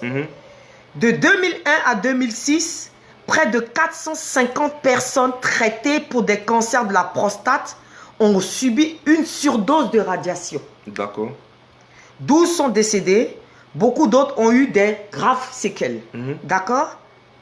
Donc, ils ont donc été condamnés à la prison ferme pour homicide et blessures involontaires, non assistantes à personne en danger, maintenant dit en péril, d'accord? Et bien sûr, interdiction d'exercer leur profession. Ça, c'est le premier cas. Mais là, ils se sont permis encore de faire appel. J'ai un peu le sentiment parfois que pour ces médecins-là, ils ne reconnaissent que très rarement s'être trompé. Oui, c'est ce que je disais tout à l'heure. Oui, normalement, le médecin, généralement, c'est pourquoi, tu vois, la loi Couchet de 2002, avant, il y avait cette relation de, disons, paternalisme. Il y avait une certaine prise entre le médecin et le patient. Le médecin, il avait un pouvoir sur le patient. Tout ce que le médecin disait, le patient le faisait. Mais depuis Kouchner, il y a ce qu'on appelle la démocratie, ça s'est installé maintenant. On va de maintenant un poids maintenant au patient, à la victime. Avant, tout ce que le médecin disait, le patient acceptait tout. Et depuis 2002, ce pouvoir du médecin a commencé plus ou moins à être décliné. Pour donner, disons, ce pouvoir maintenant aux patients. Donc, directement, les médecins, ils ont, disons, cette faculté de pouvoir plus ou moins porter sur les patients. Aujourd'hui, c'est pourquoi il faut que chaque personne connaisse un peu ses droits. Même si on n'est pas forcément un technicien du droit, on n'est pas professeur du droit, mais au moins il y a un minimum de droits qu'on doit savoir. Savoir par exemple que non, lorsqu'on va voir un médecin, on est libre de choisir le médecin qu'on veut, libre de choisir l'hôpital qu'on veut, libre d'accepter ou de ne pas accepter un traitement, libre d'accepter ou de ne pas accepter, disons, ce que le médecin nous dit. Libre d'accepter ou de ne pas accepter aussi un médicament que le médecin nous donne. Donc, tu vois, donc c'est des choses que nous, en tant que personne, parce que nous sommes Mais tous... comment pouvons être libres de ne pas accepter un médicament? Quand tu souffres, tu vas voir un médecin, c'est pour atténuer ta peine. Donc un médecin te donne un médicament, tu le prends. Oui, justement, on leur fait encore confiance. C'est ça le problème. Oui, on leur fait confiance. C'est pourquoi aujourd'hui... Quand tu vas à l'hôpital, tu ne vas pas pour crever. Surtout quand tu t'en vas pour une petite opération. Oui, c'est pourquoi aujourd'hui, depuis la loi Touraine de 2016, par exemple, il s'est mis en place ce qu'on appelle à l'hôpital. Il y a un groupe des usagers. C'est que tu regroupes tout ce qui est patient, tout ce qui est personnel de l'hôpital, tout ce qui est personne qui côtoie l'hôpital.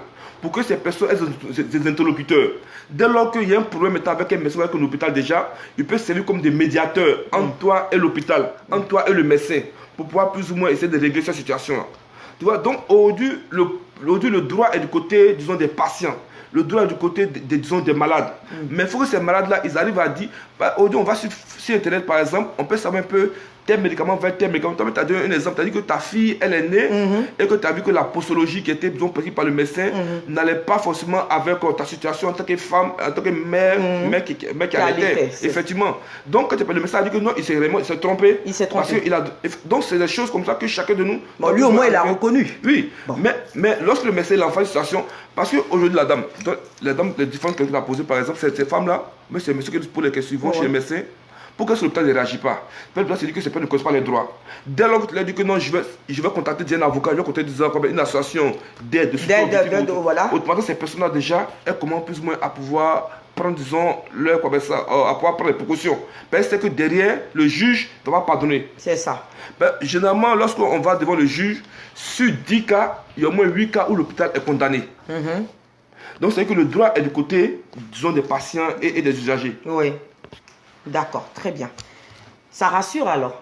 Oui, ça. Mais est-ce que les usagers vont jusqu'au bout aussi?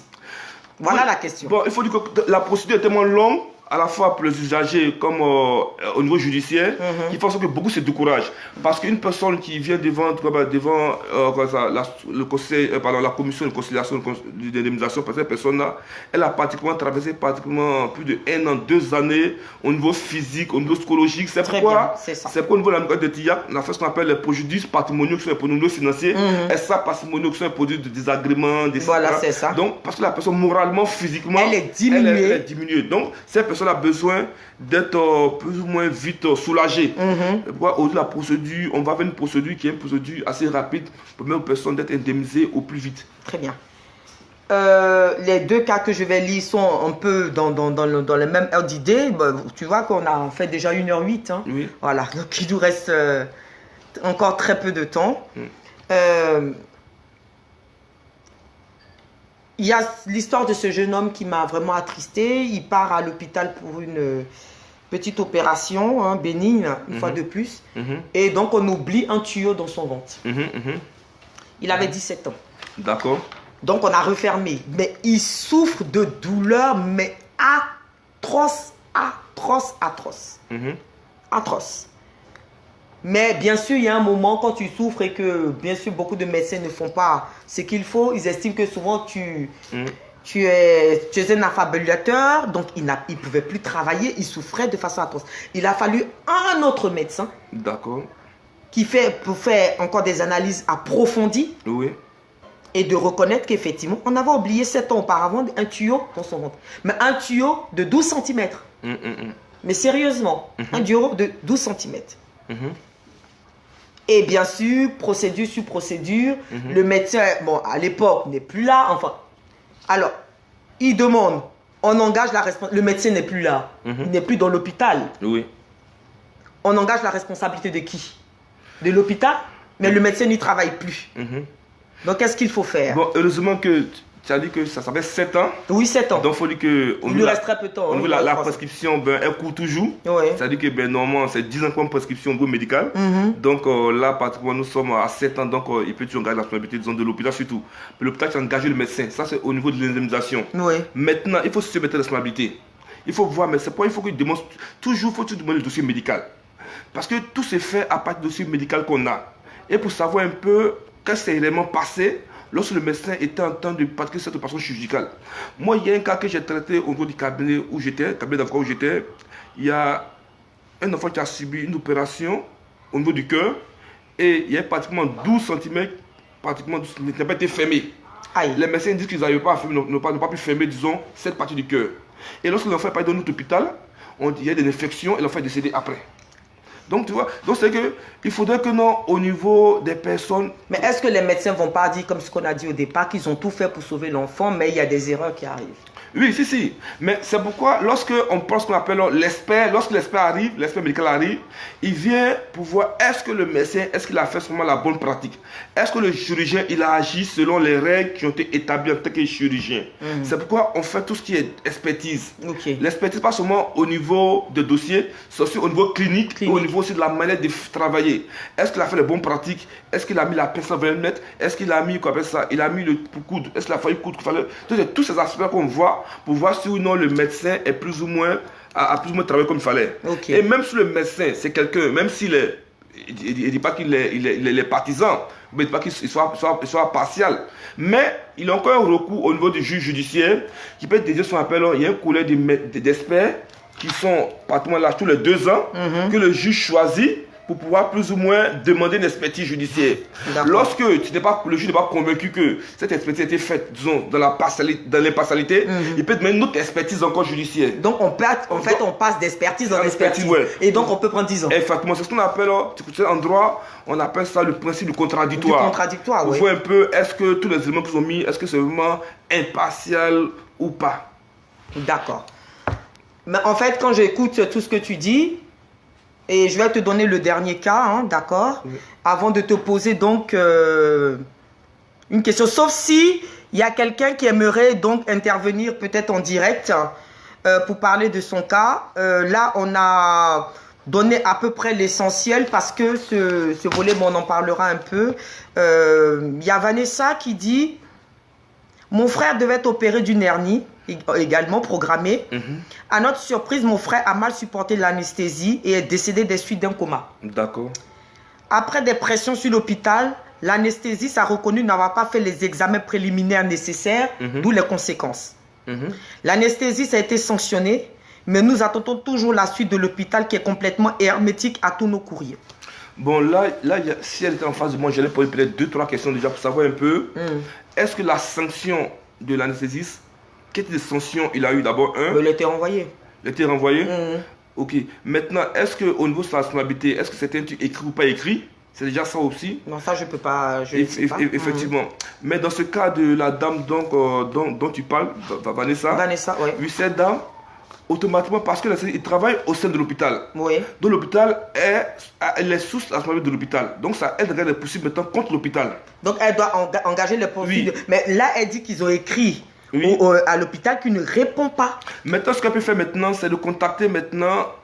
Elle a pris tous les voies de recours déjà, parce qu'il est de l'hôpital, de l'administration. Mais parce que quand on contacte l'hôpital, c'est pour comment dire, mettre en jeu ce que tu disais au préalable. C'est pour mettre en jeu l'assurance du médecin, etc., n'est-ce pas? Exactement, et de l'hôpital également. Maintenant, si l'hôpital, par exemple, n'arrive pas à pouvoir répondre favorablement à sa demande maintenant, puisque l'administration, quelqu'un se leur a dit, lorsque on veut tenter, disons, de poursuivre contre l'administration, il faudrait que on puisse déjà envoyer des courriers déjà. Lorsqu'il n'y a pas de suite favorable, on peut maintenant mettre de l'administration maintenant devant le tribunal administratif. Le tribunal administratif. Oui. Donc quand c'est un hôpital public. Hein. Oui, maintenant, si c'est privé, on va devant le TGI. Effectivement, devant le TGI, oui. Donc c'est vrai que là déjà, la dame, elle peut déjà demander déjà un avocat ou il y a toute association d'aide aux victimes. C'est ça. Le contact pour que ces personnes-là puissent l'épauler dans cette démarche pour que déjà elle ait gain de cause. Parce que, mine de rien, elle est ce qu'on appelle la victime par ricochet. C'est qu'il y a un lien affectif entre elle et la victime. C'est ça. Très bien. Il y a Liliane qui pose la question. Et quand ce sont des infirmiers indépendants qui sont responsables d'une erreur médicale, que faire? Oui, d'accord, c'est une très belle question. C'est une bonne question, ça. Quand ce sont des privés. Des infirmiers indépendants, parce que le statut est différent. Oui. Lorsque on est libéral, nous allons directement devant le TGI. Donc la responsabilité, c'est en cours, c'est tout devant le TGI que se sont engagés. Maintenant, si donc on porte plainte, on va porter plainte au commissariat, qu'est-ce qu'on fait? Effectivement, on va porter plainte directement au commissariat. Mais il faut toujours voir un peu s'il y a un lien de causalité entre l'acte médical et le dommage. C'est déjà la première des choses d'abord. Lorsque le lien est établi maintenant, il faut avoir maintenant le dossier médical. Lorsque le dossier médical, on dit, bon, tel acte médical, mais tel acte de prévention, tel acte de diagnostic a été posé, et c'est à la suite de cela qu'il y a eu telle conséquence maintenant. Est-ce qu'on peut voler des choses dans le dossier médical? S'ils savent que l'engagement peut être engagé, est-ce que ce sont eux qui vont vous fournir le dossier? Est-ce qu'ils ne peuvent pas retirer des pièces à conviction? Effectivement, ça c'est la question que beaucoup se disent. Ils disent, bon, mais vous savez, en matière médicale, il est dû pour le médecin de retirer, disons, des pièces à conviction. Pourquoi? Tu penses? C'est pas une responsabilité pour lui. C'est fait déjà pénalement parce qu'il y a un dommage corporel qui est là. Oui. La personne a déjà le dommage, c'est un traumatisme déjà physique. Ça peut être un dommage esthétique, la personne a subi des trucs esthétiques, on le voit. Mais normalement, dès lors qu'il y a déjà ce fait qui est établi, déjà le dossier médical ne fait qu'appuyer déjà ce que les personnes peuvent voir de façon physique. Donc, du moment où la personne essaie plus ou moins de soutirer des éléments de preuve déjà d'un dossier, ça c'est une atteinte grave, disons comme ça, à la manifestation de la vérité. Donc la personne forcément va encourir forcément une peine d'emprisonnement. Oui, mais là, tu parles de façon idéologique, docteur, parce que il va encourir. Si moi, il me ramène mon dossier qu'il y a une pièce qui manque, moi, je continue comment la procédure, parce qu'elle le dit. Elle dit, suite à une opération, j'ai eu plusieurs infirmières qui sont venues chez moi pour nettoyer ma plaie et changer mes pansements. Elles n'ont pas respecté les règles d'hygiène et nettoyer ma plaie. Et résultat, j'ai eu une infection énorme et dû revoir le chirurgien qui a été interloqué et dû reprendre tout le processus. Mais maintenant, j'ai une cicatrice énorme qui n'était pas prévue au départ. Mais ça, ce sont des indépendantes au départ. Effectivement, on appelle ça un préjudice évolutif. C'est qu'elle n'a pas de responsabilité des infirmières. Elle va devant le tribunal pour dire, ben, voici ce qui est subi comme situation dommage suite à une intervention chirurgicale. Les infirmières étaient censées nettoyer ma plaie, mais après c'est suivi de l'infection. Donc moi je demande réparation par rapport à ce que j'ai pu subir. D'accord. Donc elle va répondre. Liliane, tu peux dire combien de temps ça s'est passé? Depuis combien de temps? Mais je pense que tu es encore dans les délais. Donc je pense que tu es encore dans les délais. Donc voilà un peu ce que le docteur dit, que tu peux aller devant, voilà. Tu peux directement déjà saisir déjà le commissariat. Le commissariat déjà pour pouvoir porter, disons, plainte déjà à cette situation-là. Mais il faut qu'elle ait les éléments aussi médicaux. Il faut qu'elle ait les éléments. Donc il faut savoir si tu as tout ton dossier sur toi et que voilà, la suite pourrait être faite. Bon. Les cas sont assez, de façon différente, hein, mais quand on voit la plupart des cas, souvent on a l'impression que c'est une forme de négligence, etc. Aujourd'hui, avec la médecine qui évolue, nous savons très bien que les médecins vont faire, voilà, ça fait 1 an, donc tu es largement dans le temps. Voilà, le délai de prescription, comme on l'a dit, c'est 10 ans, donc tu as vraiment tout le temps. Donc tu peux encore refaire la procédure et demander ton dossier, puis après porter plainte, comme il a dit, au tribunal de grande instance. Du lieu du défendeur ou du demandeur? Non, du lieu du demandeur. Du demandeur. C'est-à-dire, où tu habites en fait. Voilà. Une femme qui est enceinte aujourd'hui, d'accord, qui va voir aujourd'hui une femme qui est enceinte. Je parle vraiment de nos pays développés parce que je sais qu'en Afrique c'est différent. Parce que la preuve c'est qu'au Nigeria, il y a eu un enfant qui est né que les gens ont appelé un alien et tout ça. Bon, c'est vrai que l'enfant faisait vraiment... était morbide, c'est un peu triste, mais s'il y avait eu des moyens élevés, je pense qu'ils auraient vu déjà par échographie que c'était pas la peine de mettre au monde cet enfant. Après, si la mère décidait de le faire, libre choix à elle, comme tu l'avais dit. Mais aujourd'hui, si moi je vais à l'hôpital et que je vois... là, je vois, les médecins ne font pas ce qu'il faut et que j'accouche d'un enfant, je ne sais pas, qui a 19 doigts et machin, je donne vraiment un exemple. J'engage la responsabilité parce que si j'avais su, s'ils avaient fait leur travail, si j'avais su que mon enfant serait vraiment malformé, j'aurais eu le choix de faire une IVG ou pas. C'est ça. N'est-ce pas? Effectivement. C'est pourquoi on revient à l'IVG et on revient un peu à l'arrêt Perruche dont j'ai parlé tout à l'heure. Oui, c'est ça. Parce que c'est quoi de nos jours aujourd'hui, il y a ce qu'on appelle les examens au niveau génétique. On essaie de voir s'il n'y a pas des maladies génétiques que nos descendants peuvent avoir ces mêmes maladies pour éviter ces personnes ayant des maladies. Donc pour éviter tout ça, on fait des recherches pour mettre ces personnes à éviter certains types de maladies que les parents ont pu avoir pour pas que les enfants puissent avoir, disons, ce genre de maladie. C'est ça. Donc, on fait des recherches assez poussées dans ce maintenant. Donc, mais ça, c'est une conséquence. Pourquoi? Parce que aujourd'hui, on fabrique pratiquement des hommes. On fait des hommes, disons, comme des hommes, des super hommes. On prend ce qu'on appelle le génome, on prend des cellules ici, d'autres cellules là, et on fait une composition de cellules pour faire des hommes. Pour assez, des clones. Effectivement. Bon, le clone, c'est comme tu as dit, ça n'existe pas forcément ici en France, et ça n'existe pas forcément dans beaucoup de pays en Europe. Mais tu as dit que non, les gens font beaucoup de ce genre de clonage. Voilà. Ce qui n'est pas au niveau du droit légal. C'est ça. Pourquoi? Mais c'est des choses qui se font, mais se font peut-être dans d'autres pays autres que la France. Parce que en France, quand même, quoi qu'on dise, la France, il y a deux grands principes.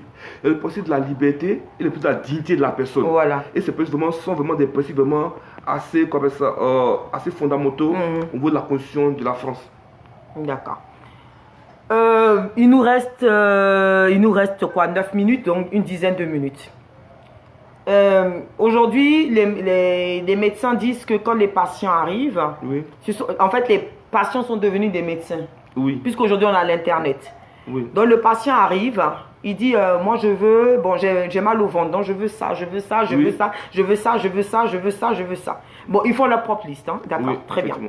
Bon, le médecin, un peu, essaie de recadrer et dit, bon, ben, c'est quand même moi qui ai étudié médecine, hein, d'accord. Bon, on est dans le droit, c'est un peu la même chose des clients qu'on reçoit qui nous disent un peu ce qu'on doit faire. Exactement. Voilà. Non, mais vous savez que vous devez faire ça, donc tu es obligé souvent de recadrer la personne et de dire à la personne, c'est quand même moi qui ai appris le droit, donc tu me laisses faire mon travail.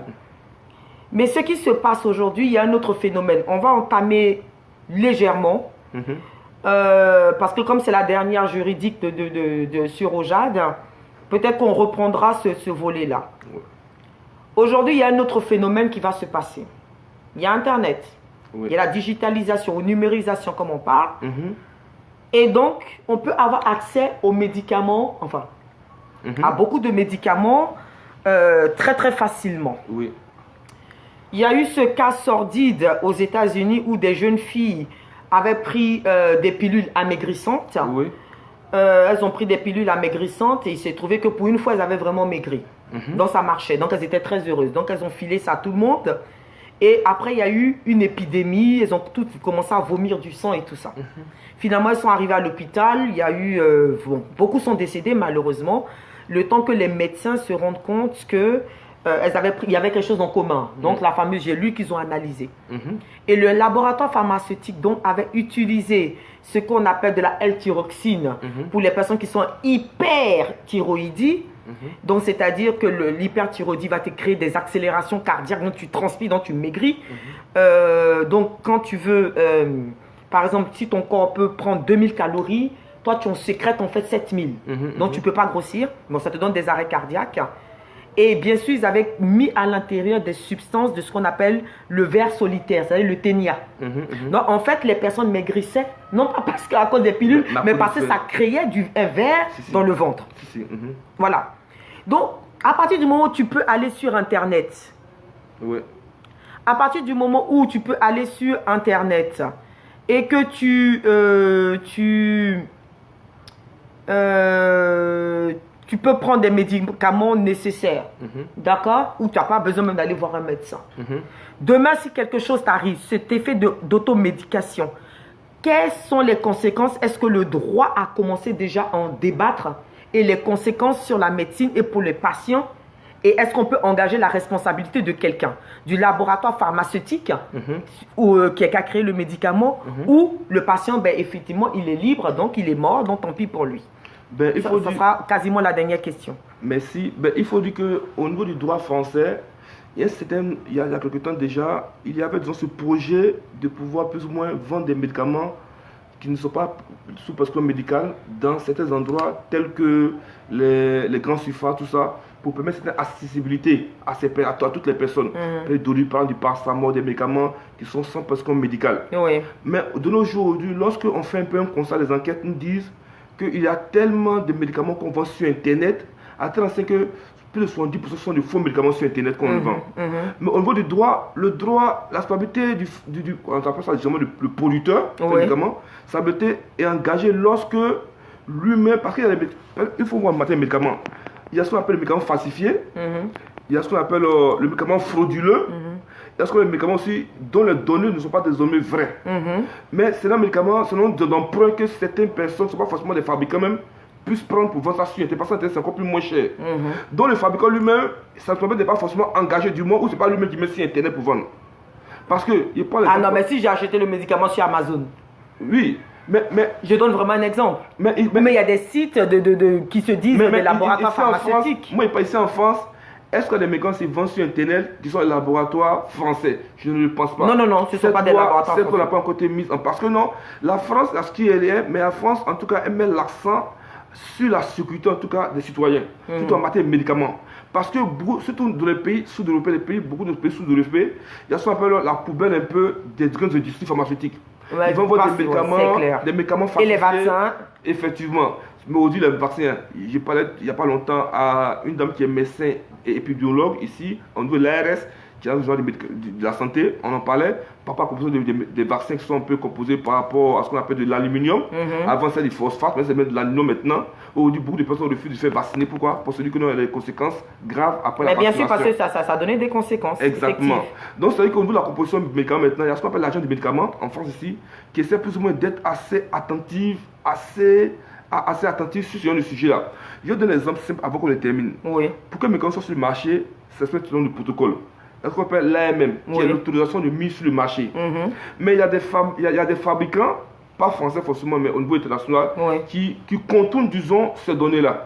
Au lieu que ce médicament ne soit autorisé de façon par la voie normale, ils prennent par d'autres voies qui sont plus ou moins légales.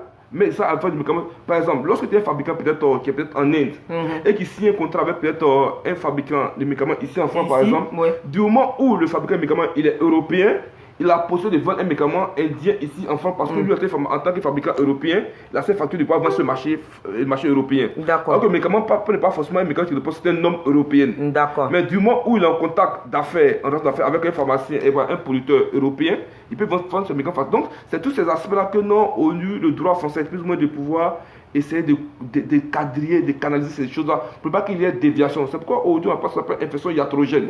C'est à la fois des médicaments où il y a un surdosage, ou soit des médicaments qui n'ont pas été prescrits selon la prescription qu'on doit prescrire, ou bien soit des médicaments qui sont des faux médicaments, des médicaments qui n'ont pas les conditions légales qui devaient remplir. Donc au niveau du droit français, on essaie plus ou moins canaliser, de pouvoir gérer ce secteur-là pour éviter que les médicaments soient mis, disons, à disposition de n'importe qui et que ce soit vraiment, il y a des conséquences. Oui, mais c'est clair, quoi. Je suis d'accord parce que tu vas dans certains pays, bon, aux États-Unis, c'est classique. Tu vas dans une grande surface, tu trouves les médicaments, tu peux t'en servir. Le Tylenol et tout ça, ils sont vaincus. Aux États-Unis, ça te plaît la parole, tu vas terminer, s'il te plaît. Aux États-Unis, par exemple, il y a un point aux États-Unis. Tu vois, au niveau de la recherche, par exemple, lorsqu'on a eu la première ou la deuxième guerre mondiale, il y a ce qu'on appelle les nazis. Ils étaient là, mais les grands chercheurs français, ils se sont tous expatriés aux États-Unis. Pourquoi? Parce que les États-Unis avaient besoin de cerveaux pour pouvoir construire la médecine aux États-Unis. D'accord. À un moment donné aux États-Unis, quand on arrive aux États-Unis, ces médecins sont arrivés à un stade où la recherche médicale a pris un aspect assez libéral. Ce qui fait en sorte qu'il y a une concurrence au niveau des différents chercheurs. Donc, tout le monde peut mettre des médicaments sur le marché, tout en sachant que non, la composition ne sont pas forcément, les normes ne sont pas légales. Tu vois? Mais le mot se marché parce que non, il y a un problème de rentabilité, un problème de retour sur investissement. Et quand tout est question de rentabilité au détriment de la santé, exactement. Et est-ce que ça n'est pas en train d'arriver en Europe? Parce que c'est ce qui est en train d'arriver. Mais ici en France, il y a ce qu'on appelle la médicalisation du système sanitaire en France. Aujourd'hui, en France, même au niveau des diplômes français, il y a ce qu'on appelle les diplômes, les PhD. C'est ça, les PhD. Ça, c'est un diplôme américain. C'est ça. Aujourd'hui, au niveau en France, il y a ce qu'on appelle. Parce que la France, la recherche en France, c'est une recherche qui est assez théorique, autant assez fondamentaliste. C'est ça. Les États-Unis, ils mettent l'accent plus sur la pratique, la France, ils mettent plus l'accent sur la théorie. La théorie. C'est une façon qu'en France, la recherche elle est assez cadrée. En plus, il y a un côté financier, comme je disais tout à l'heure. Autant les chercheurs américains sont mieux payés que les chercheurs français. Donc, au niveau de la recherche, beaucoup mettent beaucoup d'investissements, mais en retour, ils sont prêts, disons, à avoir sur tous ces investissements. Donc, ils sont prêts à pouvoir plus ou moins donner tout ce qui est données scientifiques, même si ce n'est pas des données sont assez claires, assez sérieuses, assez vrai, mais tu as dit que non, puisqu'il faut rentabiliser ce qu'on a dépensé, on amène à vendre des médicaments. Mais c'est ça, voilà, on vend les médicaments. Et quand ça ne marche pas, comme ce qu'on avait eu pour la grippe HIV, on envoie ça en Afrique. Exactement. Bon, ça c'était un aparté. Il fallait juste que je le sorte en fait pour me faire plaisir. Voilà, justement. Donc, on avait dit qu'on ferait 1h30. On a fait 1h30. Ce que je pense que Elvis, tu vas dire en fait, parce que toi tu as vraiment traité ces dossiers-là. Oui. Moi vraiment je vais commencer, on en a déjà discuté, moi je vais vraiment commencer à m'y intéresser parce que le gars Naomi m'a beaucoup touché, donc je vais vraiment commencer à m'y intéresser. Peut-être qu'on pourra travailler dessus, hein, si Dieu le veut. En soi, ce que je voulais dire, c'est qu'il faut que les gens connaissent leurs droits. Effectivement. Beaucoup, apparemment, au vu des questions, beaucoup sont victimes, enfin, ont été victimes de ces erreurs-là, de fautes médicales, mais ne savent même pas s'il faut aller porter plainte ou pas, donc on laisse. Voilà. Ils savent pas chez qui aussi. Et il ne faut pas aller. Voilà. Donc, il y a quand même des personnes. Il y a quand même des personnes qui sont prêtes à vous aider. Il y a des associations, il y a des juristes, il y a des avocats et tout ça qui peuvent prendre ces dossiers-là, voilà, et qui peuvent vous aider. Donc, toute personne victime peut passer par le biais de l'OGIAT qui va contacter le docteur Elvis ou d'autres juristes ou d'autres avocats qui vont travailler. Il ne faut pas hésiter. Bien sûr qu'il y a une procédure. D'accord? Et que bien sûr, des personnes spécialistes vont vous dire non, c'est pas la peine parce que tu n'auras même pas gain de cause, ça n'ira pas, etc. Mais au moins, il faut au moins tenter de le faire. C'est très important. Quand on ne connaît pas ses droits, c'est très très difficile. Et moins on accuse des personnes, plus les personnes vont continuer à en tuer d'autres. Et ça sera des cas assez graves comme ça où tu te retrouves, il faut plusieurs morts pour qu'on puisse faire un procès et c'est triste. Ça, c'est le premier truc que je voulais dire. Maintenant, je pense que sur cet aspect, on a fait un peu un aspect assez global. Mais je pense que toi qui es le spécialiste, on peut creuser et voir d'autres aspects. Oui. N'est-ce pas? Comme quoi, par exemple? Bon, je pense qu'on peut voir aussi l'accès, même l'accès de soins. Il y a quoi on en parlait. Il y a l'accès de soins. Et il y a aussi au niveau de la santé médicale, il faut penser aussi à toutes ces personnes qui sont victimes, c'est vrai, de tout ce qui est erreur médicale, faute médicale, mais qui n'arrivent pas plus ou moins à avoir gain de cause. Pourquoi? Parce qu'ils ne connaissent pas réellement leurs droits.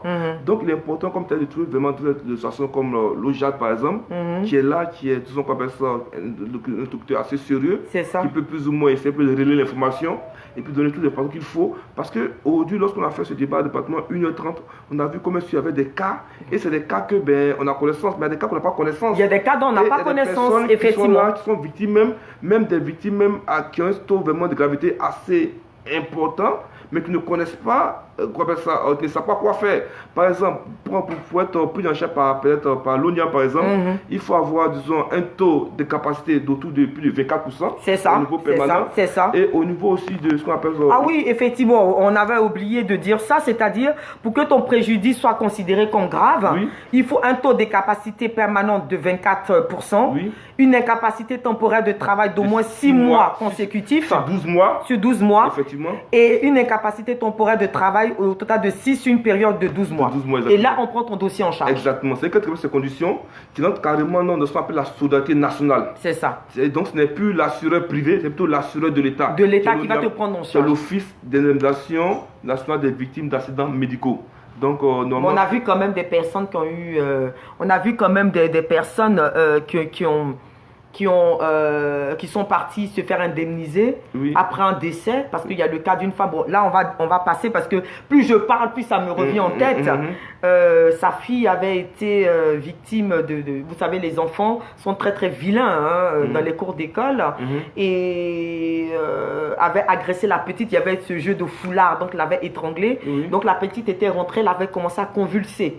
Et le temps que les SAMU réagissent, la même chose que ce qui s'est passé pour Naomi, malheureusement, le temps qu'on amène la petite à l'hôpital, qu'on estime qu'elle était en train de faire, elle jouait, d'après certains médecins, malheureusement, elle est décédée. D'accord?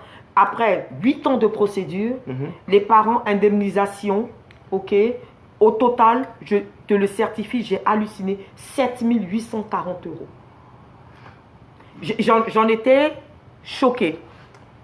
Alors, comment on arrive pour un tel préjudice à des... c'est banal. Et effectivement, ce que tu dis, mais déjà, même ce plan t'explique déjà, il faut la responsabilité au niveau même de l'école.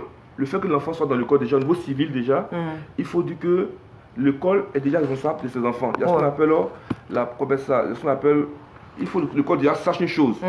L'école, en tant que en tant que garant de la sécurité des enfants déjà, à ce tu es déjà engagé. Ça, c'est au niveau civil.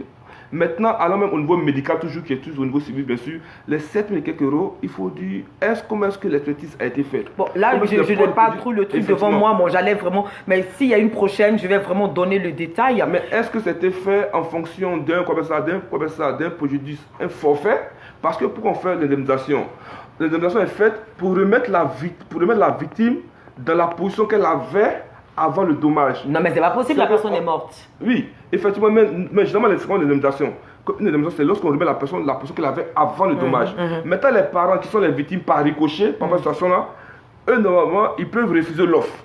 Ils peuvent refuser l'offre et aller devant toutes les juridictions, faire appel, être devant toutes les juridictions jusqu'à la Cour de cassation si c'est une affaire civile, jusqu'à devant le Conseil d'État si c'est une affaire administrative. Oui. Mais normalement, il y a eu des situations où même le juge de fond, le juge, il peut donner une décision. Cette décision, il peut avoir un renversement jurisprudentiel au bout de la Cour de cassation. Donc ça peut arriver.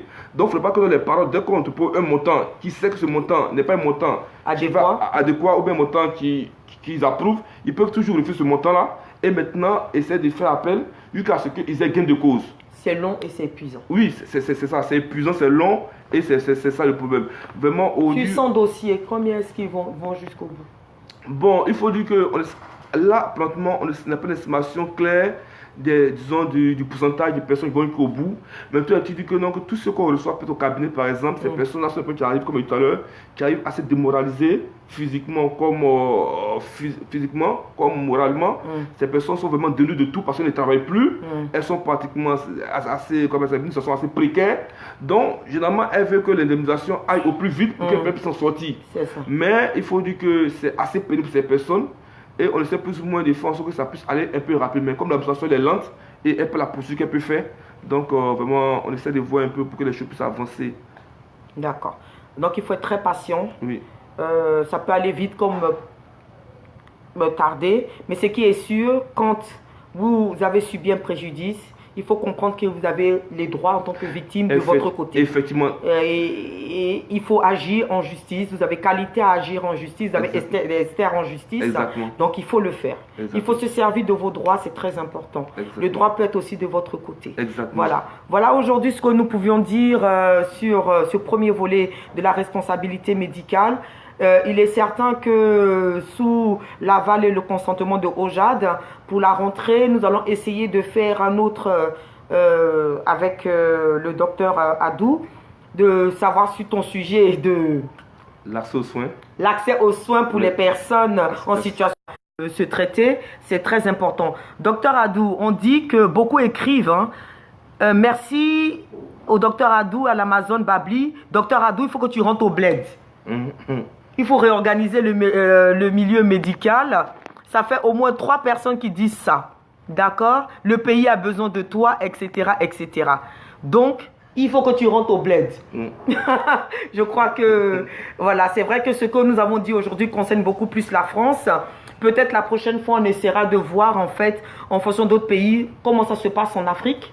En Afrique, en Côte d'Ivoire, voilà. Et en Afrique... comment ça se passe en Côte d'Ivoire ou dans d'autres pays, voir un peu, on va essayer de faire un peu le droit comparé dans ce domaine-là.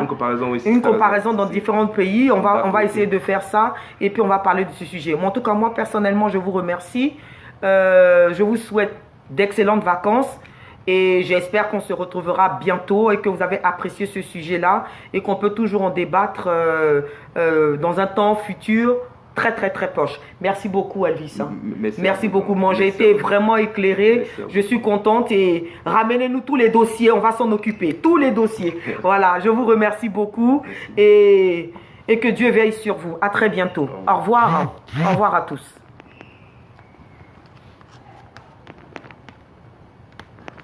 Voilà. À bientôt. Au revoir.